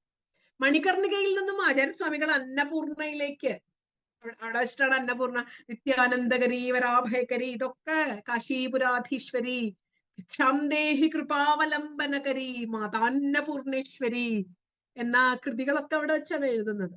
അപ്പോ മണികർണികയിൽ നിന്നും നമ്മൾ പോയിട്ടുള്ളവരൊന്ന് ആലോചിച്ച് നോക്കൂ. മണികർണികയിൽ നിന്നും അത് കഴിഞ്ഞാൽ മുകളിലേക്ക് കയറിയ വിശ്വനാഥ ക്ഷേത്രം, അതിനിപ്പുറത്താണ് അന്നപൂർണ. മണികർണികയിൽ നിന്നും അന്നപൂർണയിലേക്ക് നടക്കുന്ന ആചാര്യസ്വാമികളുടെ വഴിയിലാണ് ഈ മണികർണിക ഒരു ശ്മശാന ഭൂമി ആയതുകൊണ്ട് അവിടെ ധാരാളം ചണ്ടാലന്മാർ വസിക്കുന്നുണ്ട്. അപ്പൊ ചണ്ടാലന് നമ്മൾ രണ്ടർത്ഥവും നമുക്ക് കൽപ്പിക്കാം. ഭൗതികാർത്ഥത്തിൽ ചണ്ടാല വൃത്തി ചെയ്യുന്നവർ എന്നുള്ള അർത്ഥം എടുത്തോളൂ. അതിന്റെ ഉള്ളിൽ ആന്തരികാർത്ഥത്തിൽ ദേഹാഭിമാനമേവ ചണ്ടാല ലക്ഷണം, ദേഹാഭിമാനമുള്ളവനെയാണ് ചണ്ടാലൻ എന്ന് പറയുന്നത്. അപ്പൊ ദേഹത്തിൽ അഭിമാനിക്കുന്നവരെല്ലാവരും ചണ്ടാലന്മാരാണ്.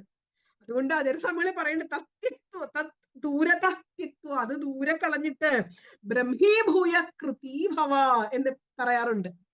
ആ ചണ്ടാലത്വത്തെ ദൂരെ വലിച്ചെറിഞ്ഞു കളഞ്ഞിട്ട് ആ ദേഹാഭിമാനം വിട്ടിട്ട് നിങ്ങൾ നിങ്ങളാരാണെന്ന് തിരിച്ചറിയൂ എന്ന് സൂചിപ്പിക്കുന്നുണ്ട്. അപ്പൊ ചണ്ടാലൻ വന്നു എന്ന് പറയുന്നതിന് ബാഹ്യാർത്ഥവും എടുക്കാം, ദേഹാഭിമാനം ത്യജിക്കുക എന്ന അർത്ഥവും എടുക്കാം. എന്തായാലും അവിടെ വച്ചിട്ടാണ് ഈ മണികർണികയിൽ നിന്നും അവിടേക്കുള്ള അന്നപൂർണയിലേക്കുള്ള യാത്രാ മധ്യയാണ് ഒരു ചണ്ടാലനും പട്ടികളും അവിടെ നിറയെ ഉണ്ട്. അപ്പൊ അതുകൊണ്ട് അതൊക്കെ സംഭവിക്കാം. അതൊന്ന് മനനം ചെയ്തു നോക്കൂ. ചണ്ടാലനും പട്ടികളുമായിട്ട് അവിടേക്ക് കടന്നു വരുന്നത്. അപ്പോ കൂടെ ആചാര്യസ്വാമികളുടെ കൂടെ ഉണ്ടായിരുന്ന ഒരു ശിഷ്യൻ പറഞ്ഞു അത്രേ, മാറിപ്പോകൂ, ആചാര്യൻ വരുന്നു, മാറൂ എന്ന് പറയുന്നു. ഈ സമയത്ത് ചണ്ടാലൻ തിരിച്ചു ചോദിക്കുന്നു, കിം ഗംഗാംബുനി ബിംബിതേ അംബരമണൗ ചണ്ടാലമാപ്പി പയ. പൂരേ ഈ ശ്ലോകത്തിലേക്ക് കടക്കണില്ല. ഗംഗയിൽ പ്രതിബിംബിക്കുന്ന അംബരമണിയും സൂര്യനും, പവിത്രമായ ഈ ഗംഗയിൽ പ്രതിബിംബിക്കുന്ന സൂര്യനും ഞങ്ങൾ ചണ്ടാലന്മാരുടെ വീട്ടിൽ, ഞങ്ങളുടെ വഴിയിൽ, ഞങ്ങളുടെ വീട്ടുമുറ്റത്തെ ജലത്തിൽ പ്രതിബിംബിക്കുന്ന അംബരമണിയും തമ്മിൽ എന്ത് വ്യത്യാസമാണുള്ളത്? പ്രത്യഗ്വസ്തുനി നിസ്തരംഗ സഹജാനന്ദാവബോധം ബുധൗ വിപ്രോയം ശ്വപചോയമിത്യപി മഹാൻ കോയം വിഭേദഭ്രമഃ. ഈ ആനന്ദത്തിരതള്ളുന്ന, അനന്താനുഭവം അനുഭവിക്കുന്ന ഒരിടത്ത് വിപ്രനെന്നോ ശ്വപചനെന്നോ ഉള്ള ഭേദമുണ്ടോ? ആ ചണ്ടാലനോട് മാറാൻ പറഞ്ഞപ്പോ ചണ്ടാലൻ ദേഹമാണോ മാറേണ്ടത്? ദേഹമാണെങ്കിൽ എന്റെ ഉള്ളിലെ പഞ്ചഭൂതാത്മകമായ ശരീരവും നീയും അത് തന്നെയാണ്, എന്നിലും ചോരയാണ്, നിന്നിലും അത് തന്നെയാണ്. അപ്പൊ ദേഹമാണെങ്കിൽ ദേഹം എങ്ങോട്ട് മാറാനാണ്?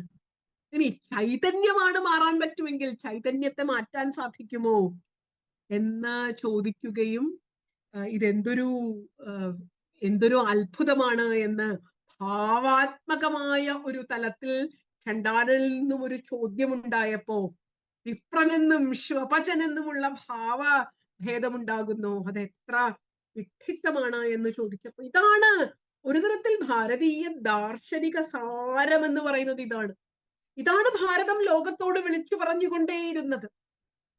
ഇതാണ് ഭാരതം ലോകത്തിനു മുന്നിൽ തന്റെ ദർശന കരുത്തായി അവതരിപ്പിച്ചത്.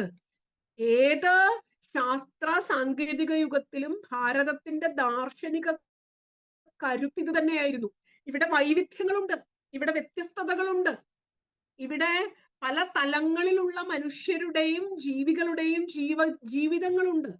പക്ഷെ അതിനെ ചേർത്തു നിർത്തുന്ന ഒന്ന് എന്ന അദ്വൈത ബോധത്തിലാണ് ഈ വ്യത്യസ്തതകൾ മുഴുവനും. ആചാര്യസ്വാമികളുടെ യാത്രയുടെ മുഖ്യമായ ലക്ഷ്യം ഇത് തന്നെയായിരുന്നു. അദ്വൈതത്തിലേക്ക് ദർശനങ്ങളെ മുഴുവൻ നമുക്ക് സമന്വയിക്കാൻ സാധിക്കും. കാരണം അദ്വൈതം ഇതിനെ മുഴുവനും ഒരു വലിയ ഇടങ്ങഴിക്കുള്ളിൽ ചെറിയ ചെറിയ നാഴികളൊക്കെ കൊള്ളും. അതുപോലെ അദ്വൈതം എന്ന വിശാലമായ ഇടത്തിൽ ദാർശനിക ചിന്തകളെ ഒക്കെ സമന്വയിപ്പിക്കാനുള്ള സാധ്യത അദ്വൈതത്തിന്റെ വിശാലതയ്ക്കുണ്ട്. അതൊന്നിനെയും നിരസിക്കുന്നതല്ല, അതെല്ലാത്തിനെയും സ്വാംശീകരിക്കുന്നതാണ്. ഇതാണ് അദ്വൈതത്തിന്റെ കരുത്തായത്. ഈ വ്യത്യാസം എന്തിനാണ്? ഈ വിഭജനം എന്തിനാണ്? പ്രപഞ്ചത്തെ മുഴുവൻ ചേർത്തു നിൽക്കുന്ന ഒരേ ഒരു സത്തയുടെ ഭാഗമാണ് ഞാനും നീയും. ഇത് കേരളത്തിലേക്ക് ഇത് വളരെ മനോഹരമായി സമന്വയിച്ചിട്ടുണ്ട് കേട്ടോ. ഉത്തര മലബാറിലെ പൊട്ടൻ തെയ്യത്തിന്റെ ഒക്കെ തോറ്റം പാട്ടുകളിൽ അകപ്പൊരുൾ എന്ന് പറഞ്ഞിട്ട് വളരെ ചിന്തോദ്ദീപകമായ ഒരു പുസ്തകമുണ്ട്. പൊട്ടൻ തെയ്യത്തിന്റെ തോറ്റമാണ്. ശ്രീകാന്ത് എന്ന് പറയുന്ന ഒരു എന്റെ അച്ഛന്റെ അടുത്ത സുഹൃത്ത്, അദ്ദേഹം എഴുതിയിട്ടുള്ള ഒരു കൃതിയാണ് അത്. പൊട്ടൻ തെയ്യത്തിന്റെ തോറ്റാണ്. പൊട്ടൻ തെയ്യം മുഴുവനും സമൂഹത്തോട് വിളിച്ചു പറഞ്ഞുകൊണ്ടേയിരിക്കുന്നത് ഈ ഒരു വിഭാഗീയതകൾക്കപ്പുറത്ത് എങ്കളെ കുത്തിയാലും ചോര, നിങ്ങളെ കുത്തിയാലും ചോര. അപ്പോ ഒരേ രക്തമാണ് നമ്മളിലൂടെ ഒക്കെ പ്രവഹിക്കുന്നത്. ഒരേ പഞ്ചഭൂതാത്മകമായ ശരീരമാണ് എന്റെയും നിന്റെയും. ശുനിചൈവ ശ്വപാകേച്ച പണ്ഡിതാ സമദർശിന എന്ന സിദ്ധാന്തമാണ് ഭാരതം ലോകത്തോട് പറഞ്ഞത്. അപ്പൊ ആചാര്യസ്വാമികളുടെ യാത്രയുടെ ദൗത്യം എന്തായിരുന്നു? ആചാര്യസ്വാമികൾ ഇങ്ങനെ ലോകത്തോട് മുഴുവൻ സംവദിച്ചുകൊണ്ട് വാദിച്ചു നടത്തിയ യാത്ര ഒരു മതത്തെയും ഒരാശയത്തെയും ഇകഴ്ത്താനായിരുന്നില്ല.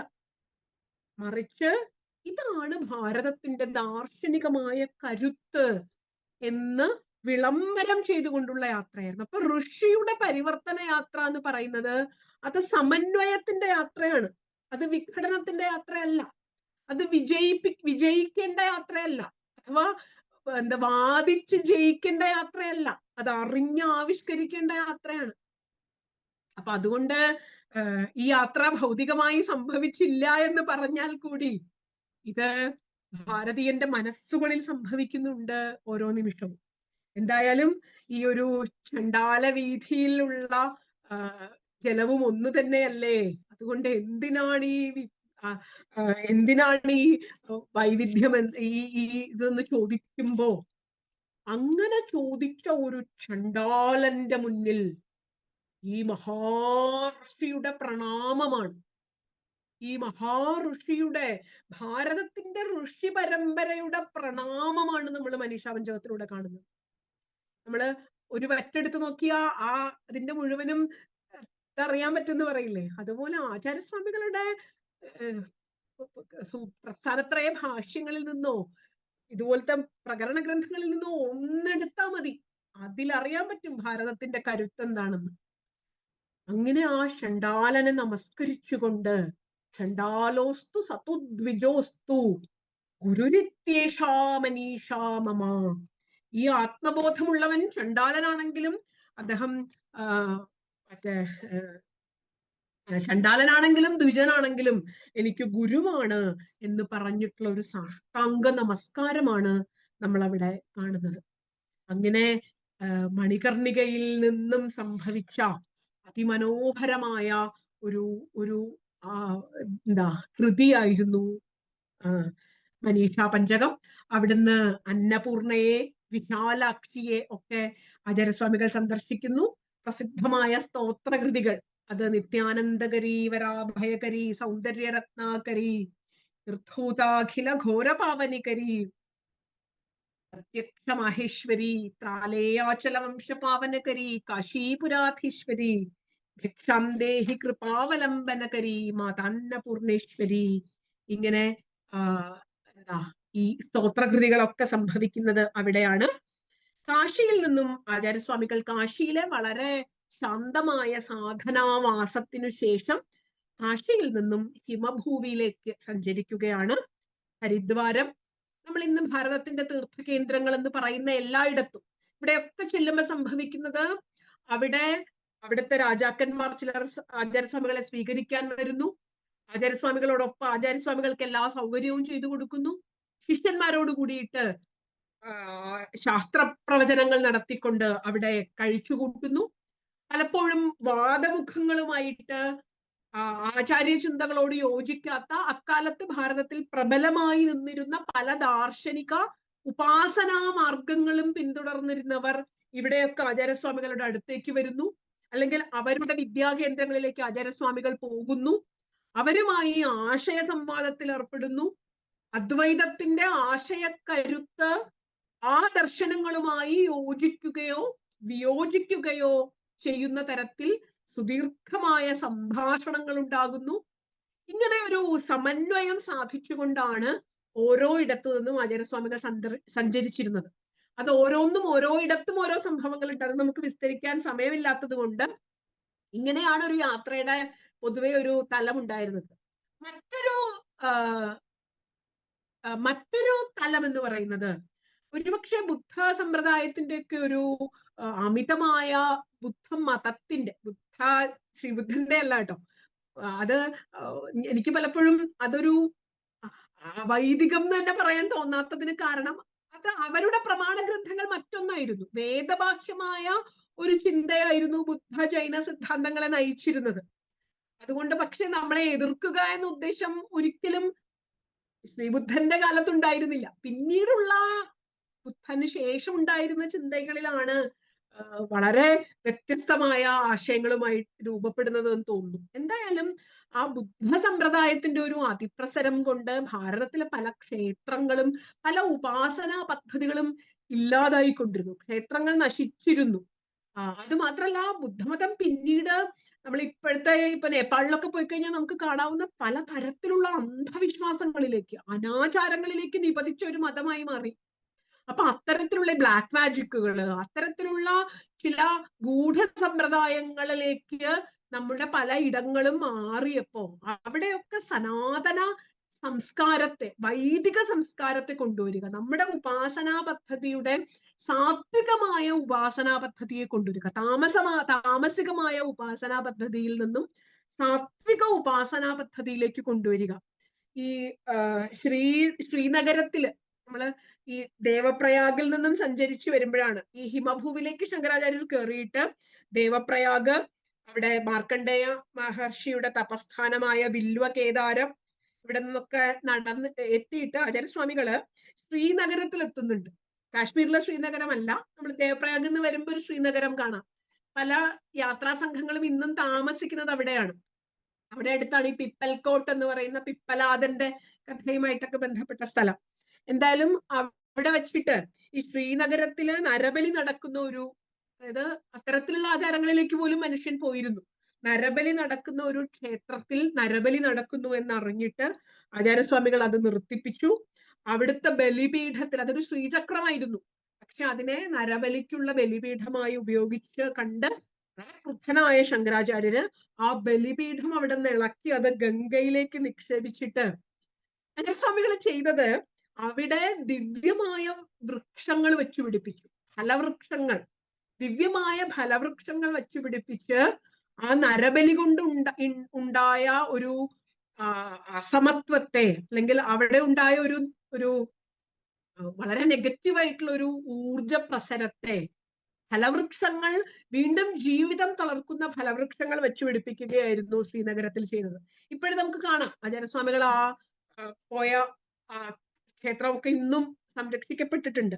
അങ്ങനെ ശ്രീനഗരത്തിൽ നിന്നും രുദ്രപ്രയാഗിലേക്ക്, ഈ പഞ്ചപ്രയാഗുകൾ ഉണ്ടല്ലോ, കർണപ്രയാഗിലേക്ക്, നന്ദപ്രയാഗ്, അളകനന്ദയും വിഷ്ണുഗംഗയും സംഗമിക്കുന്ന വിഷ്ണുപ്രയാഗിലേക്ക് ആചാര്യസ്വാമികൾ സന്ദർശിക്കുന്നു. അങ്ങനെ 3 മാസം സഞ്ചരിച്ചിട്ടാണ് ബദരികാശ്രമത്തിൽ, ബദരിനാഥില് എത്തിച്ചേരുന്നത്. പിൽക്കാലത്ത് ആചാര്യസ്വാമികളുടെ 4 മഠങ്ങളിൽ ഒന്നായ മറ്റേ ജോഷിമഠ് എന്ന ജ്യോതിർമഠം സ്ഥാപിക്കുന്നത് ബദരിനാഥിലാണ്, നമുക്കറിയാം. അങ്ങനെ ബദരിനാഥിൽ എത്തിച്ചേരുന്നു.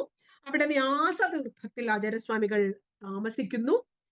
ഈ 3 മാസം കൊണ്ടാണ് ഇവിടെ എത്തിയത്. ഈ സുദീർഘമായ യാത്രക്കിടയില് അക്കാലത്ത് ഭാരതത്തിൽ പ്രചരിച്ചിരുന്ന ശൈവം, പാശുപതം, സാഖ്യം, പാതഞ്ജലം, സൗരം, വൈഖാനസം, ശാക്തേയം, ഗാണപത്യം, ചാർവാകം, ബൗദ്ധം, ജൈനം, ഈ സിദ്ധാന്തങ്ങളെ എല്ലാം ആചാര്യസ്വാമികൾ പരിചയപ്പെടുന്നുണ്ട്. ഈ ഒരു അനുഭവ സമ്പത്തുമായിട്ടാണ് വ്യാസതീർത്ഥത്തിൽ എത്തുന്നത്. അവിടെ വളരെ ശാന്തമായ അന്തരീക്ഷത്തിൽ, വളരെ സ്വസ്ഥമായ അന്തരീക്ഷത്തിൽ, ബദരികാശ്രമം പുരാണ പ്രസിദ്ധമാണ്, ഇതിഹാസ പ്രസിദ്ധമാണ്. വ്യാസൻ മഹാഭാരതം രചിച്ചു എന്ന് കരുതപ്പെടുന്ന സ്ഥലം അവിടെയാണ്. അങ്ങനെ വ്യാസ തീർത്ഥത്തിൽ ഇരുന്നു കൊണ്ടാണ് ആചാര്യസ്വാമികൾ തന്റെ ഏറ്റവും പ്രധാന ദൗത്യമായ പ്രസ്ഥാനത്രയ ഭാഷ്യരചന നിർവഹിക്കുന്നത്. ഭാഷ്യത്തെക്കുറിച്ച് മറ്റു ക്ലാസ്സുകളിൽ ഉള്ളത് കൊണ്ട് ഞാൻ വിശദീകരിക്കുന്നില്ല. അങ്ങനെ പ്രസ്ഥാനത്രയ ഭാഷ്യരചന ആചാര്യസ്വാമികൾ നിർവഹിക്കുന്നത് ഇവിടെ താമസിച്ചുകൊണ്ടാണ്. തുടർന്ന് കേദാരത്തിലേക്ക് പുറപ്പെടുന്നു. പ്രകരണ ഗ്രന്ഥങ്ങൾ പലതും രചിക്കപ്പെടുന്നത് ഈ കാലഘട്ടത്തിലാണ്.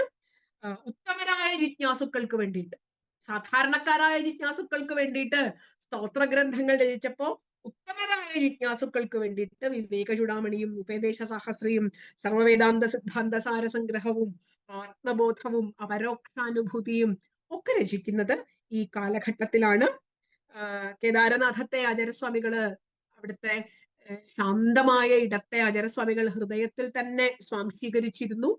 കാരണം ആചാര്യസ്വാമികളുടെ ജീവിതത്തിന്റെ ഒരു വലിയ യാത്രയ്ക്ക് ശേഷം വിദുരമായ കേദാരനാഥ സ്ഥലത്താണ് സമാധി ഭാവത്തിലേക്ക് പോകുന്നത്. ഇവിടെ വെച്ചിട്ട് ആചാര്യസ്വാമികൾക്ക് ഒരു വ്യാസദർശനം ഉണ്ടായി എന്ന് പറയുന്നുണ്ട്. എന്തായാലും കേദാരത്തിൽ നിന്നും അദ്ദേഹം ഗംഗോത്രിയും ഗോമുഖവും ഒക്കെ സന്ദർശിച്ചു. അവിടെയൊക്കെ കൃതികള്, ഗംഗാസ്തവവും യമുനാഷ്ടകവും ഒക്കെ അവിടെ സംഭവിക്കുന്നുണ്ട്. ഉത്തരാഖണ്ഡിൽ നിന്നും ആചാര്യസ്വാമികള് പ്രധാനപ്പെട്ട ഒരു യാത്രയുടെ എപ്പിസോഡ് എന്ന് പറയുന്നത് കുമാരിലഭട്ടനെ കാണാൻ വേണ്ടിയിട്ട് പ്രയാഗിലേക്ക് വരുന്നതാണ് അടുത്തത്. കുമാരിലഭട്ടൻ നമുക്കറിയാം, ഭാരതത്തിലെ മീമാംസാ ദർശനത്തിലെ ഭാട്ടമീമാംസ എന്ന പ്രധാനപ്പെട്ട സങ്കേതത്തിന്റെ ആചാര്യനായിരുന്നു കുമാരിലഭട്ടൻ. അത് വളരെ ഹൃദയസ്പർശിയായ ഒരു രംഗമാണ് ആചാര്യസ്വാമികളും കുമാരിലഭട്ടനും തമ്മിൽ പരസ്പരം കാണുന്നത്. കുമാരിലഭട്ടന്റെ അടുത്തേക്ക് ആചാര്യസ്വാമികള് അന്വേഷിച്ചു വരുമ്പോ വഴിയിലെ പണ്ഡിതവരേണ്യന്മാരിൽ നിന്ന് അറിയുകയാണ് കുമാരിലഭട്ടൻ ഒരു എന്താ പറയാ ഒരു വലിയ ജീവിതത്തിൽ വൈദിക മതത്തെ പ്രചരിപ്പിക്കുന്നതിന് മീമാംസാ ദർശനത്തിന്റെ പ്രയോക്താക്കളിൽ ഏറ്റവും ഉന്നതനായിട്ടുള്ള ആളായിരുന്നു അദ്ദേഹം. ബുദ്ധപ്രാബല്യത്താല് വൈദിക മതം നിശേഷം നശിച്ചു പോകുമെന്ന ഘട്ടത്തിലാണ് അദ്ദേഹം ജനിച്ചത്. അങ്ങനെ അദ്ദേഹം ഒരിക്കൽ വേദം ഒരു വാദപ്രതിവാദത്തിനിടയ്ക്ക് വേദം സത്യമാണെങ്കിൽ എന്നെ രക്ഷിക്കട്ടെ എന്നൊരു പ്രയോഗം അദ്ദേഹം നടത്തി. അവിടെ സത്യമാണെങ്കിൽ എന്ന് വേദ സ്വരൂപത്തെ സംശയിച്ചുകൊണ്ടുള്ള ഒരു പരാമർശം ഉണ്ടായതുകൊണ്ട് അദ്ദേഹം സ്വയം ഗുരുനിന്ദയായി, ശാസ്ത്രനിന്ദയായി കണക്കാക്കിക്കൊണ്ട് അദ്ദേഹം സ്വയം ഉമിത്തിയിൽ വെന്ത് മരിക്കാൻ തീരുമാനമെടുത്ത സമയത്താണ് ആചാര്യസ്വാമികള് വരുന്നത്. എന്തായാലും കുമാരിലഭട്ടൻ ആചാര്യസ്വാമികളും തമ്മിലുള്ള കാഴ്ച വളരെ ഹൃദയസ്പർശിയായിരുന്നു. വളരെ ആദരവോടെ സ്വീകരിച്ചു. അദ്ദേഹം പറഞ്ഞു, ഒരുപക്ഷെ ഈ പ്രധാനമല്ലന്മാർ ആചാര്യസ്വാമികളെ സംബന്ധിച്ചിടത്തോളം സാഖ്യവും മീമാംസയുമായിരുന്നു വേദാന്ത ദർശനം സ്ഥാപിക്കുന്നതിന് പ്രധാന പൂർവപക്ഷികളായിരുന്നവർ. അപ്പൊ അക്കാലത്തെ ഏറ്റവും പ്രബലനായ ഒരു മീമാംസകനെ നേരിട്ട് കണ്ട് ആശയസംവാദം നടത്തുക എന്നത് ആചാര്യസ്വാമികളുടെ ഉദ്ദേശമായിരുന്നു. അപ്പോ കുമാരിലഭട്ടന്റെ നിർദ്ദേശപ്രകാരമാണ് മണ്ഡലമിശ്രൻ എന്ന അദ്ദേഹത്തിന്റെ ശിഷ്യനായ മാഹിഷ്മതി നഗരത്തിൽ താമസിക്കുന്ന മണ്ഡലമിശ്രനെ കാണാനായിട്ട് ആചാര്യസ്വാമികൾ പുറപ്പെടുന്നത്. കന്യകുബ്ജ ഗൗഡീയ ദേശീയനാണ് മണ്ഡലമിശ്രൻ. വിശ്വരൂപൻ എന്നാണ് അദ്ദേഹത്തിന്റെ പേര്. അദ്ദേഹത്തിന്റെ പത്നി മീമാംസാ ശാസ്ത്രത്തിലും മീമാംസയിലും വേദാന്ത ശാസ്ത്രത്തിലും ഒരേപോലെ പണ്ഡിതയായതുകൊണ്ട് ഭാരതി എന്ന അദ്ദേഹത്തിന്റെ പത്നി ഈ രണ്ട് ശാസ്ത്രത്തിലും പണ്ഡിതയായതുകൊണ്ട് ഉഭയഭാരതി എന്നാണ് അറിയപ്പെട്ടിരുന്നത്. അവരൊരു ഋഷികയുടെ സ്ഥാനം വഹിച്ചിരുന്ന വിദുഷിയായ ഒരു സ്ത്രീയായിരുന്നു. അങ്ങനെ മണ്ഡലമിശ്രന്റെ ഗൃഹത്തിലേക്ക് ആചാര്യസ്വാമികൾ വരികയാണ്. ജീവചരിത്രകാരന്മാരൊക്കെ രസകരമായി പറയുന്ന ഒരു ഘട്ടമാണത്. വരുന്ന വഴിക്കൊരു കുട്ടിയോട് എവിടെയാണ് മണ്ഡന പണ്ഡിതന്റെ ഗൃഹം എന്ന് ചോദിച്ചത്രേ. അപ്പോ കുട്ടി മറുപടി പറഞ്ഞു, ഗായന്തി സാമാനിച്ച എത്ര രണ്ട് രീതിയിൽ പറയുന്നുണ്ട്. സ്വതപ്രമാണം ഭരതപ്രമാണം കീരാങ്കനായത്ര ഗിരം ബ്രുവന്തി. മറ്റൊരു പാഠത്തിൽ പറയുന്നത് ഗായന്തി സാമാനിച്ച എത്ര ശാര്യ സ്തുവന്തി കീരാ യജുഷാ ഋചാച്ച പരസ്പരം സുസ്വരമാദരേണ ജാനീഹി തൻ മണ്ഡനമിശ്രധാമഹ. ഈ പരസ്പരം വാതിൽക്കൽ തൂക്കിയിട്ടിരിക്കുന്ന തത്തകള്, ശാരികകള് പരസ്പരം സംസാരിക്കുന്നത് വേദങ്ങൾ സ്വതപ്രമാണങ്ങളാണോ ഭരതപ്രമാണങ്ങളാണോ എന്നൊക്കെയാണ് തത്തകൾ സംസാരിക്കുന്നത്. അങ്ങനെ തത്തകൾ വേദപ്രാമാണ്യത്തെ കുറിച്ച് ചർച്ച ചെയ്യുന്ന ഒരു വീട് നിങ്ങൾ ഈ പോണ വഴിക്ക് കണ്ടാൽ ജാനീഹി തൻ മണ്ഡന മിശ്രധാമഹ, അതാണ് മണ്ഡനമിശ്രന്റെ വീട്.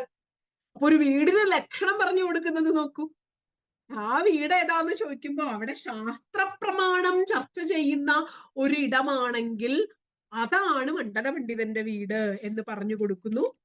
പിന്നീട് മണ്ഡനമിശ്രനും ആചാര്യസ്വാമികളും തമ്മിലുള്ള സുദീർഘമായ ചർച്ച, ഉഭയഭാരതിയുമായുള്ള ചർച്ച, അവരെ ആചാര്യസ്വാമികൾ ഈ വാദപ്രതിവാദത്തിൽ വേദാന്ത ദർശനത്തിന്റെ വിശാലമായ ഇടത്തേക്ക് ആചാര്യസ്വാമികൾ സമന്വയിപ്പിക്കുന്നു.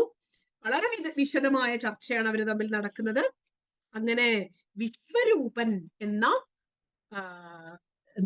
മണ്ഡനമിശ്രൻ ആചാര്യസ്വാമികളുടെ ആശയത്താൽ ആകൃഷ്ടനായി. ആലോചിക്കണം, മീമാംസകരിൽ പ്രധാനിയായിരുന്നു അദ്ദേഹം. അദ്ദേഹം ആചാര്യസ്വാമികളുടെ ശിഷ്യനായി മാറുന്നു. അദ്ദേഹമാണ് സുരേശ്വരാചാര്യർ എന്നാണ് സങ്കല്പിക്കുന്നത്. ആചാര്യസ്വാമികൾ സന്യാസ ദീക്ഷ നൽകുന്നു. ഉഭയഭാരതിയോടും അത് വളരെ രസമായിട്ടുള്ള ഒരു സംവാദമാണ്. ആ അമ്മയോട് ചോദിക്കുന്നുണ്ട്, അമ്മേ, വിശ്വരൂപന് സന്യാസം സ്വീകരിക്കാൻ അമ്മ അനുവാദം തരണം. സരസ്വതി ദേവിയുടെ സാന്നിധ്യമായ അമ്മ ഈ യാത്രയിൽ ഞങ്ങളെ അനുഗമിക്കണമെന്നാണ് ഞങ്ങളുടെ ആഗ്രഹം എന്ന് പറയും. അപ്പൊ അമ്മ പറയും, യതിസംഘത്തിന് യാതൊരു തടസ്സവുമില്ലാത്ത രീതിയിൽ, നിങ്ങളുടെ മനസ്സിന് ചിത്തത്തിന്റെ ഏകാഗ്രതയ്ക്ക് യാതൊരു ഭംഗവും വരാത്ത രീതിയിൽ ഞാൻ നിങ്ങളെ കൂടെ വരാം എന്ന് അമ്മ പറയുന്നു. അങ്ങനെ ഉഭയഭാരതിയുമായിട്ട് സുരേശ്വരാചാര്യൻ, വിശ്വരൂപൻ സന്യാസം സ്വീകരിച്ച് സുരേശ്വരാചാര്യനായി എന്ന് പറയുന്നു. ആ യാത്ര തുടരുകയാണ്. പിന്നീട് തെക്ക് ഭാഗത്തേക്ക് യാത്ര ചെയ്യുന്നു. മഹാരാഷ്ട്ര, ചാലൂക്യദേശം, ശ്രീശൈലം, മല്ലികാർജുനനെ ദർശിക്കുന്നു. അവിടെ വെച്ചിട്ടാണ് ശിവാനന്ദ ലഹരി എഴുതിയത് എന്ന് പറയുന്നു. അവിടെ വെച്ചിട്ടാണ് പ്രസിദ്ധമായിട്ടുള്ള ശങ്കരാചാര്യരെ വധിക്കാൻ ഒരു കാപാലികൻ ശ്രമിക്കുന്ന കഥ. എന്നെ വധിച്ചോളൂ എന്ന് പറഞ്ഞിട്ട് ഈ ശരീരത്തിനെ അന്ന് ആ നർമ്മദാ തീരത്ത് വെച്ച് ഗോവിന്ദ ഭഗവത്പാദരെ കാണുമ്പോ തന്നെ ഞാൻ ഈ ശരീരമല്ലെന്ന് തിരിച്ചറിഞ്ഞ ആചാര്യൻ ഒരാൾ വന്ന് തന്റെ തല വേണം എന്ന് പറഞ്ഞാൽ കൊടുക്കാൻ ആചാര്യസ്വാമികൾക്ക് എന്താ ബുദ്ധിമുട്ട്? പക്ഷേ സാക്ഷാൽ നരസിംഹമൂർത്തി ആവേശിച്ച പത്മപാദാചാര്യൻ ശക്തമായി ഇടപെടുകയും അങ്ങനെ ആ ശ്രമത്തിൽ നിന്നും ആചാര്യസ്വാമികൾ രക്ഷപ്പെടുന്നു. അവിടെ നിന്ന് ഗോകർണത്തെത്തുന്നു. പിന്നീടാണ് മൂകാംബികയിൽ എത്തിച്ചേരുന്നത്. അത് പ്രത്യേകിച്ച് നമ്മുടെ മലയാളികൾക്ക് ഏറ്റവും കഥയും ഒക്കെ കൂടിക്കലർന്ന് കിടക്കുന്ന ഒരു ഘട്ടമാണ്. അത് നടന്നോ ഇല്ലയോ എന്നൊക്കെ വിശ്വസിക്കുന്നതിന്, ചരിത്രം അന്വേഷിക്കുന്നതിനും അപ്പുറത്ത് നമുക്കിഷ്ടം ആ കഥ എവിടെയൊക്കെയോ നമ്മുടെ ഹൃദയത്തിൽ സംഭവിച്ചു എന്ന് കരുതാൻ തന്നെയാണ്. അതുകൊണ്ട് തന്നെ മൂകാംബികയിൽ വെച്ച് തിരിഞ്ഞു നോക്കരുത് എന്നൊക്കെ പറയുന്ന സംഭവമൊക്കെ എന്തോ ആയിക്കോട്ടെ, അത് എന്തായാലും മൂകാംബികയിൽ വരുന്നു. അതിനുശേഷമാണ് ശ്രീബലി എന്ന ഗ്രാമത്തിൽ, അതിനടുത്തുള്ള ശ്രീബലി എന്ന ഗ്രാമത്തിൽ വെച്ചിട്ടാണ് ഹസ്താമലകൻ എന്ന അദ്ദേഹത്തിന്റെ പ്രധാനപ്പെട്ട ശിഷ്യനായിട്ടുള്ള ഒരു ബാലനെ കണ്ടുമുട്ടുന്നത്. ഒരു ബുദ്ധി ഇല്ലാത്തൊരു ബാലനെ പോലെ ഒരാളായിരുന്നു. പക്ഷേ ആചാര്യസ്വാമികളെ കണ്ട മാത്രയിൽ അമ്മയെ കൊണ്ടുവന്നിട്ട് പറഞ്ഞു, ഈ കുട്ടി സംസാരിക്കില്ല, മിണ്ടില്ല എന്ന് പറഞ്ഞു. കസ്ത്വം ഹിഷോ എന്ന് ആചാര്യസ്വാമികൾ ചോദിക്കുമ്പോൾ ആ കുട്ടി തന്റെ ജീവിത ദൗത്യം തിരിച്ചറിഞ്ഞുകൊണ്ട് തന്റെ ആചാര്യന്റെ മുന്നിൽ തന്റെ ജീവിതത്തെ, തന്റെ ആശയത്തെ വെളിപ്പെടുത്തിക്കൊണ്ട് സനിത്യോപലബ്ധി സ്വരൂപോഹമാത്മാ എന്ന് പറയുന്ന, അങ്ങനെ അവസാനിക്കുന്ന ഹസ്താമലകീയം എന്ന സ്തോത്രം ചൊല്ലി തന്റെ വ്യക്തിത്വത്തെ വെളിപ്പെടുത്തുന്നു. അങ്ങനെ ഹസ്താമലകൻ കൂടെ വരുന്നു. പിന്നീട് ശൃംഗേരിയിൽ എത്തുന്നു. ശൃംഗേരിയിൽ വെച്ചിട്ടാണ് ആചാര്യസ്വാമികൾ ആ തവളയെയും പാമ്പിനെയും കാണുന്നു എന്ന് പറയുന്നില്ലേ? ആ ഒരു ഒരു എന്താ പറയാ, അഹിംസാ പ്രതിഷ്ഠായാം വൈരത്യാഗ എന്ന യോഗസൂത്രകാരൻ പറഞ്ഞതുപോലെ ഒരു മുനിയുടെ തപസ്ഥാനമാണ്, ഋഷ്യശൃംഗ മഹർഷിയുടെ തപസ്ഥാനമാണ്. അപ്പൊ അവിടെ മനുഷ്യർക്ക് പരസ്പരം, ജീവജാലങ്ങൾക്ക് പോലും വൈരം ഉണ്ടാവില്ല. അങ്ങനെ ശൃംഗേരിയിലെത്തുന്നു. അവിടെ വെച്ചിട്ടാണ് ആചാര്യസ്വാമികളുടെ ഹൃദയം മനസ്സ് അറിഞ്ഞ ശിഷ്യനായ ഗിരി തോടകാചാര്യനെ ലഭിക്കുന്നത്. നമുക്കറിയാം പ്രസിദ്ധമായ വിദിതാഖില ശാസ്ത്രസുധാജലധേ അല്ലെ, ഭവശങ്കര ദേശികമേ ശരണം എന്ന. ഹൃദയം കൊണ്ട് ആചാര്യസ്വാമികളോട് വലിയ ശാസ്ത്ര പാണ്ഡിത്യമൊന്നും ഉണ്ടായിരുന്നില്ല, പക്ഷെ അങ്ങനത്തെ ഗുരുഭക്തിയായിരുന്നു. അങ്ങനെ അദ്ദേഹത്തെ ലഭിക്കുന്നു. സുരേശ്വരാചാര്യൻ വാർത്തിക രചന നിർവഹിക്കുന്നത് അവിടെ വെച്ചിട്ടാണ്. അവിടെ നിന്ന് കാലടിയിലേക്ക് വരുന്നു. കാലടിയിൽ വെച്ചിട്ടാണ് പ്രസിദ്ധമായ അമ്മയ്ക്ക് മുക്തി കൊടുക്കുന്ന വിഷ്ണുഭുജംഗവും ഒക്കെ രചിക്കുന്നത്. പ്രസിദ്ധമായിട്ടുള്ള മാതൃപഞ്ചകം രചിക്കുന്നത് അവിടെ വെച്ചിട്ടാണ്. അങ്ങനെ കാലടിയിലേക്ക് വരുന്നു. കാലടിയിൽ നിന്നും വീണ്ടും ഈ അമ്മയുടെ ഒരു സമാധിയൊക്കെ കഴിഞ്ഞിട്ട് ഋഷഭാചലം, തിരുച്ചെന്തൂർ, ദക്ഷിണ മധുര, രാമേശ്വരം, ചിദംബരം, തിരുച്ചിറപ്പള്ളി, ശ്രീരംഗം, കാവേരിയുടെ തീരം, അവിടെ വൈഷ്ണവരുമായിട്ട്, അവിടെ വലിയ വൈഷ്ണവ കേന്ദ്രമായിരുന്നു, അവിടെ വൈഷ്ണവരുമായിട്ട്, ഞാൻ ഒരു 5 മിനിറ്റിൽ നിർത്താം, വൈഷ്ണവരുമായിട്ട് വാദപ്രതിവാദ സഭ ഉണ്ടാവുന്നു. ജംബുകേശ്വരം, അരുണാചലം, കാളഹസ്തി, ശേഷഗിരി ഇവിടെയൊക്കെ സഞ്ചരിക്കുന്നു. കാഞ്ചി, അവിടെ കാപാലികരുടെ വലിയ പ്രാധാന്യമുള്ള ഒരു കേന്ദ്രമായിരുന്നു. കക്കച്ചൻ, ഉന്മത്ത ഭൈരവൻ തുടങ്ങിയ കാപാലികരെ കാണുന്നത് ഇവിടെ വെച്ചിട്ടാണ്. അവിടുന്ന് ആന്ധ്രാപ്രദേശത്തിലേക്ക് എത്തുന്നു. അവിടുന്ന് ജഗന്നാഥപുരി, മഗധദേശം, വീണ്ടും കാശിയിൽ വരുന്നു. അവിടുന്ന് സൗരാഷ്ട്രം, ദ്വാരക, ഇവിടുന്നാണ് കാശ്മീര ദേശത്ത് എത്തുന്നത്. ഇങ്ങനെ സഞ്ചരിച്ചിട്ടാണ് കാശ്മീര ദേശത്ത് എത്തുന്നത്. കാശ്മീര ദേശത്തെത്തുമ്പോൾ കാശ്മീരത്തിലെ രാജാവ് ആചാര്യസ്വാമികളെ സ്വീകരിച്ച് ആനയിക്കുന്നു. ഈ യാത്രയിലാണ് അമരുക രാജാവുമായിട്ടുള്ള കൂടിക്കാഴ്ചയും, അപ്രസിദ്ധമായിട്ടുള്ള കഥ അറിയാലോ, അത് സംഭവിക്കുന്നത്. കാശ്മീരിലെ കൃഷ്ണ ശിവക്ഷേത്രം നമുക്ക് എല്ലാവർക്കും അറിയാം. കാശ്മീരിൽ പോയിട്ടുള്ളവർക്ക് ശ്രീനഗരത്തിലുള്ള വലിയ ശിവക്ഷേത്രം അറിയാം. അവിടെ ആചാര്യസ്വാമികള് ധ്യാന നിമഗ്നനായിട്ട് ദിവസങ്ങൾ താമസിക്കുന്നു. അവിടെ വെച്ചിട്ടാണ്, അവിടെ നിന്ന് ഇറങ്ങുമ്പോഴാണ്, ആ ഭാഗത്ത് വെച്ചിട്ടാണ് പ്രസിദ്ധമായിട്ടുള്ള സൗന്ദര്യലഹരി രചിച്ചത് എന്ന് പറയുന്നു. അവിടെ വെച്ചിട്ട് ധാരാളം കാശ്മീര ശൈവ പ്രത്യഭിജ്ഞാ ദർശനത്തിലുള്ള പണ്ഡിതന്മാരുമായിട്ട് ആചാര്യസ്വാമികൾ ആശയപ്രതിവാദങ്ങൾ നടത്തുന്നു. കിഷൻഗംഗ, കൃഷ്ണഗംഗ എന്നറിയപ്പെടുന്ന കൃഷ്ണഗംഗയിലെ സാക്ഷാൽ ശാരദാ ക്ഷേത്രത്തിലേക്ക് ആചാര്യസ്വാമികൾ എത്തുന്നത്. ശാരദാ ക്ഷേത്രമാണ് അന്നത്തെ ഭാരതത്തിലെ ഏറ്റവും പ്രസിദ്ധമായ ജ്ഞാനകേന്ദ്രമായ സർവജ്ഞപീഠം എന്ന് പറയുന്ന ശാരദാ ക്ഷേത്രത്തിലെത്തുന്നു. അവിടെ ധാരാളം വിദ്വത് സഭകളിൽ ആചാര്യസ്വാമികൾ തന്റെ ആശയ പ്രചരണവുമായി വാദിച്ച് ആചാര്യസ്വാമികൾ മുന്നോട്ടു പോകുന്നു. അങ്ങനെ സർവജ്ഞപീഠാരോഹിതനാകുന്നു. ശങ്കര ദിഗ്വിജയത്തിൽ വളരെ മനോഹരമായിട്ടാണ് ഇത് അവതരിപ്പിച്ചിരിക്കുന്നത്. സർവജ്ഞപീഠത്തിലേക്ക് പത്മപാദരുടെ കരം പിടിച്ച് കയറുമ്പോ സാക്ഷാൽ സരസ്വതി ദേവി തന്നെ പ്രത്യക്ഷപ്പെട്ടിട്ട് ആചാര്യസ്വാമികളോട് ചോദ്യങ്ങൾ ചോദിക്കുന്നുണ്ട്. ആചാര്യസ്വാമികൾ അവസാനം സരസ്വതി ദേവിയുടെ തന്നെ വാഗ് അനുഭവം അനുഗ്രഹത്തോടു കൂടിയിട്ടാണ് ഈ സർവജ്ഞപീഠത്തിലേക്ക് കയറുന്നത്. സർവജ്ഞപീഠത്തിൽ കയറുന്ന സന്ദർഭത്തെ ശങ്കര ദിഗ്വിജയകാരൻ ഇങ്ങനെയാണ് പറയുന്നത്. ഞാൻ അതിന്റെ ആശയം മാത്രമേ വായിക്കുന്നുള്ളൂ. സജ്ജനങ്ങളാൽ ആദരിക്കുന്ന സുശീലയി സജ്ജനങ്ങളാൽ ആദരിക്കുന്ന ഭാഷ്യം രചിച്ചു. ദുഷ്ടന്മാരുടെ ദുഷ്ട ആശയങ്ങളാൽ ദുഷിച്ചവരുടെ എല്ലാം ചിന്തകളെ അകറ്റി പണ്ഡിതന്മാരുടെ അഹന്തയെ ഇല്ലാതാക്കി ഈ പവിത്രമായ മോക്ഷമാർഗത്തെ പ്രകാശിപ്പിച്ചു, ബ്രഹ്മമാർഗത്തെ പ്രകാശിപ്പിച്ചു. ശങ്കരഃ ഇതഃ അധികതരം ശ്രയഃ പുനഃ കിം കരോതു. ഇതിനപ്പുറം ശങ്കരാചാര്യർ എന്ത് മഹത്വമാണ് ആർജിക്കേണ്ടത്? അങ്ങനെ ശങ്കരാചാര്യർ സർവജ്ഞപീഠാരോഹിതനാകുന്നു. ഇങ്ങനെ അവിടെ നിന്നും പിന്നീട് ചെറിയ യാത്രകളുണ്ട്. തക്ഷശിലയിലേക്ക്, അയോധ്യയിലേക്ക്, മിഥിലയിലേക്ക്, ഗയയിലേക്ക്, നളന്ദയിലേക്ക്, കാമരൂപത്തിൽ യാത്ര ചെയ്യുന്നുണ്ട്, നേപ്പാള ദേശത്ത് യാത്ര ചെയ്യുന്നുണ്ട്. ഇവിടെ വെച്ചിട്ടാണ് ഈ കാമരൂപത്തിൽ വെച്ചിട്ടാണ് മഠസ്ഥാപനങ്ങളെ കുറിച്ച് ആലോചിക്കുന്നത്. യതിസംഘങ്ങൾ എല്ലാവരും കൂടി ഇരുന്നിട്ട് മഠസ്ഥാപനത്തെ കുറിച്ച് പറയുന്നു. പല ചർച്ചകൾ വരുന്നു. ശൃംഗേരിയില്, ദ്വാരകയില്, പുരിയില്, ബദരിയില്, കാഞ്ചിയില്, രാമേശ്വരത്ത് എവിടെ മഠം സ്ഥാപിക്കണം എന്നൊക്കെയുള്ള ചർച്ചകൾ വരുന്നു. ആചാര്യസ്വാമികൾ മൗനമായി അതിനെയൊക്കെ സ്വാംശീകരിച്ചു കൊണ്ടിരിക്കുന്നു. എന്തായാലും ഭാരതത്തിന്റെ 4 ഇടങ്ങളിലാണ് മഠങ്ങൾ സ്ഥാപിക്കപ്പെട്ടത്. അങ്ങനെ ഈ യാത്ര നേപ്പാളദേശം വീണ്ടും ബദരീധാമത്തിൽ വരുന്നു. അവിടുന്നും കേദാരനാഥത്തിലേക്ക് വരുന്നു.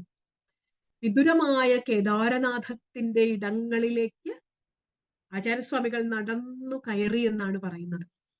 കേദാരനാഥത്തിൽ നിന്നും കഥയാണ് കൈലാസത്തിലേക്ക് ഗമിച്ചു എന്നൊക്കെ പറയുന്നു. എന്തായാലും ഒരു അവ്യക്തമായ, ഭാരതത്തിലെ മഹാത്മാക്കളുടെ ഒക്കെ ജീവിതത്തിൽ ഇങ്ങനെ ഒരു ഘട്ടം പറയും. സരയൂ നദിയിൽ ലയിക്കുകയായിരുന്നു ശ്രീരാമൻ. സരയുവായി മാറുകയായിരുന്നു. ഭാരതത്തിലൂടെ ഇന്നും ഒഴുകുന്നുണ്ട് സരയൂ നദി. അപ്പോൾ ഭാരതത്തിലൂടെ സരയൂ നദി ഒഴുകുന്ന കാലത്തോളം ശ്രീരാമനും ഇവിടെ ഒഴുകിക്കൊണ്ടിരിക്കും. കൃഷ്ണൻ, ശ്രീമദ് ഭാഗവതത്തിലെ ആ ഭാഗം വായിക്കുന്നവർക്കറിയാം, ഭഗവാൻ എവിടെയെന്ന് ചോദിക്കുമ്പോ, ഈ അമ്പെയ്തതിനു ശേഷം, ഭഗവാന്റെ സമാധി ഭാവത്തിന് ശേഷം ഇനി ഭഗവാൻ എവിടെയെന്ന് ചോദിക്കുമ്പോ, വൃക്ഷങ്ങളോട് ചോദിക്കൂ, പുഴകളോട് ചോദിക്കൂ, പൂക്കളോട് ചോദിക്കൂ, ഭഗവാൻ ഇതിലെല്ലാത്തിലും ഉണ്ടെന്നാ പറയുന്നത്. അതുപോലെ ഈ ഭാരതത്തിന്റെ ഒരു അഖണ്ഡതയുടെ യാത്രയ്ക്ക് ശേഷം ആചാര്യസ്വാമികൾ വിദുരമായ കേദാരനാഥ സ്ഥലത്തിലേക്ക് ഈ പ്രപഞ്ചമായി ഒന്നായി ചേരുന്ന ഒരു അവ്യക്തമായ അനുഭവത്തെയാണ് പലപ്പോഴും നമുക്ക് മനസ്സിലാക്കാൻ സാധിക്കുന്നത്. എന്തായാലും ഭാരതം മുഴുവൻ ഇങ്ങനെ ദാർശനികമായി സമന്വയിച്ചുകൊണ്ടുള്ള ആചാര്യസ്വാമികളുടെ യാത്ര, ഭാരതത്തിന്റെ കരുത്ത് വിളംബരം ചെയ്ത യാത്ര ഇന്നും പ്രസക്തമാവുന്നത് ഈ നാടിന്റെ ആത്മീയ സ്വത്വം അറിയാൻ, ഭൗതികമായ ഭാരതത്തിന്റെ പുറമേയുള്ള ബാഹ്യമായ എല്ലാത്തിനും അപ്പുറത്ത് ഭാരതത്തെ നയിച്ചുകൊണ്ടിരിക്കുന്ന ആന്തരികമായ സ്വത്വം എന്താണ് എന്ന് തിരിച്ചറിയാൻ ശങ്കരായനം നിർവഹിച്ചേ പറ്റൂ. ശങ്കരപഥങ്ങളിലൂടെയുള്ള ഏകാന്തമായ യാത്ര ഒരു വിദ്യാർത്ഥിയെ സംബന്ധിച്ചിടത്തോളം, ഒരു ഗവേഷകനെ സംബന്ധിച്ചിടത്തോളം, ഒരു പഠിതാവിനെ സംബന്ധിച്ചിടത്തോളം, ഒരു സാധകനെ സംബന്ധിച്ചിടത്തോളം വാസ്തവത്തിൽ സത്യം അന്വേഷിച്ചുകൊണ്ടുള്ള പ്രലോഭനങ്ങൾക്ക് അടിമപ്പെടാത്ത നിസ്വാർത്ഥനായ ഒരു സന്യാസിയുടെ മനസ്സോടുകൂടി ചെയ്യേണ്ട യാത്രയാണ്. ഇത്തരമൊരു യാത്ര നമ്മെ സ്വയം ശുദ്ധീകരിക്കുമെന്നതിൽ സംശയമില്ല. ഇത്തരമൊരു യാത്ര നമ്മുടെ ഉള്ളിലെ പല സംശയങ്ങൾക്കും, പല കുരുക്കുകൾക്കും ഉത്തരം നൽകും എന്നതിൽ സംശയമില്ല. അപ്പൊ അതുകൊണ്ട് ആചാര്യസ്വാമികളെ മനസ്സിലാക്കുക എന്നാൽ ആചാര്യസ്വാമികളിലൂടെ മാനസികമായും ഭൗതികമായും യാത്ര ചെയ്യുക എന്നതാണ്. ആചാര്യസ്വാമികളിലൂടെ ആത്മീയമായി യാത്ര ചെയ്യുക എന്നുള്ളതാണ്. അപ്പൊ ഈ യാത്രയെ, ശങ്കരാഭാരത യാത്രയെ ഞാൻ സമന്വയിപ്പിക്കാൻ ആഗ്രഹിക്കുന്നത്, ഇത് കേവലം ശങ്കരാചാര്യർ ഭൗതികമായി 32 വർഷം കൊണ്ട് നടത്തിയ ദ്വാത്രിംശേ മുനിരഭ്യഗാത് 32 വർഷം കൊണ്ട് നടത്തിയ ഭൗതികമായ യാത്ര മാത്രമായിരുന്നില്ല. ഇതൊരു പ്രഖ്യാപനമായിരുന്നു. ഭാരതത്തിന്റെ സ്വത്വം തേടുന്ന, ഭാരതത്തിന്റെ ആത്മീയ സ്വത്വം തേടുന്ന ഒരു യാത്രയായിരുന്നു. വാദിച്ച് വാദിച്ച് ഈ ശങ്കരാചാര്യർ ഈ കാലടിയിൽ നിന്ന് നടത്തിയ യാത്ര, സത്യാന്വേഷണ യാത്ര. അത്തരമൊരു സത്യാന്വേഷണ യാത്ര നമ്മുടെയൊക്കെ ഉള്ളിൽ സംഭവിക്കട്ടെ. നമ്മുടെയൊക്കെ ആചാര്യസ്വാമികളെ കേട്ട് പണ്ഡിത ചിന്തകളിൽ, ചരിത്ര ചിന്തകളിൽ ഒക്കെ മനസ്സുടക്കാതെ ആചാര്യസ്വാമികളെ അനുഭവിക്കാൻ സാധിച്ച ശങ്കരാചാര്യർ അനുഭൂതിയുടെ തലത്തെയാണ്, ശ്രുതിയെ അനുഭൂതിയാക്കിയ ആചാര്യനാണ്. അതുകൊണ്ട് അനുഭൂതിയുടെ തലത്തിൽ ആചാര്യസ്വാമികളെ മനസ്സിലാക്കാൻ സാധിച്ചാൽ ഈ സത്യാന്വേഷണ യാത്രയുടെ കരുത്ത് നമുക്ക് മനസ്സിലാകും. ഇങ്ങനെയാണ് ആചാര്യൻ ഭാരതത്തെ സമന്വയിച്ചത്. ഇതിനപ്പുറത്തേക്ക് എങ്ങനെയാണ് ഇതിനെ വാക്കുകൊണ്ട് പറയേണ്ടത് എന്ന് എനിക്ക് അറിഞ്ഞുകൂടാ. ശംഭോർമൂർത്തി ശരതി ഭുവനേ ശങ്കരാചാര്യ രൂപ. മൗനം വിട്ട് ദക്ഷിണാമൂർത്തി ഭാരതത്തിലേക്ക് ശങ്കരാചാര്യ രൂപത്തിൽ ഇറങ്ങി സഞ്ചരിച്ചെങ്കിൽ അത് സത്യം തിരിച്ചറിയിക്കാൻ വേണ്ടിയായിരുന്നു. നമസ്കാരം.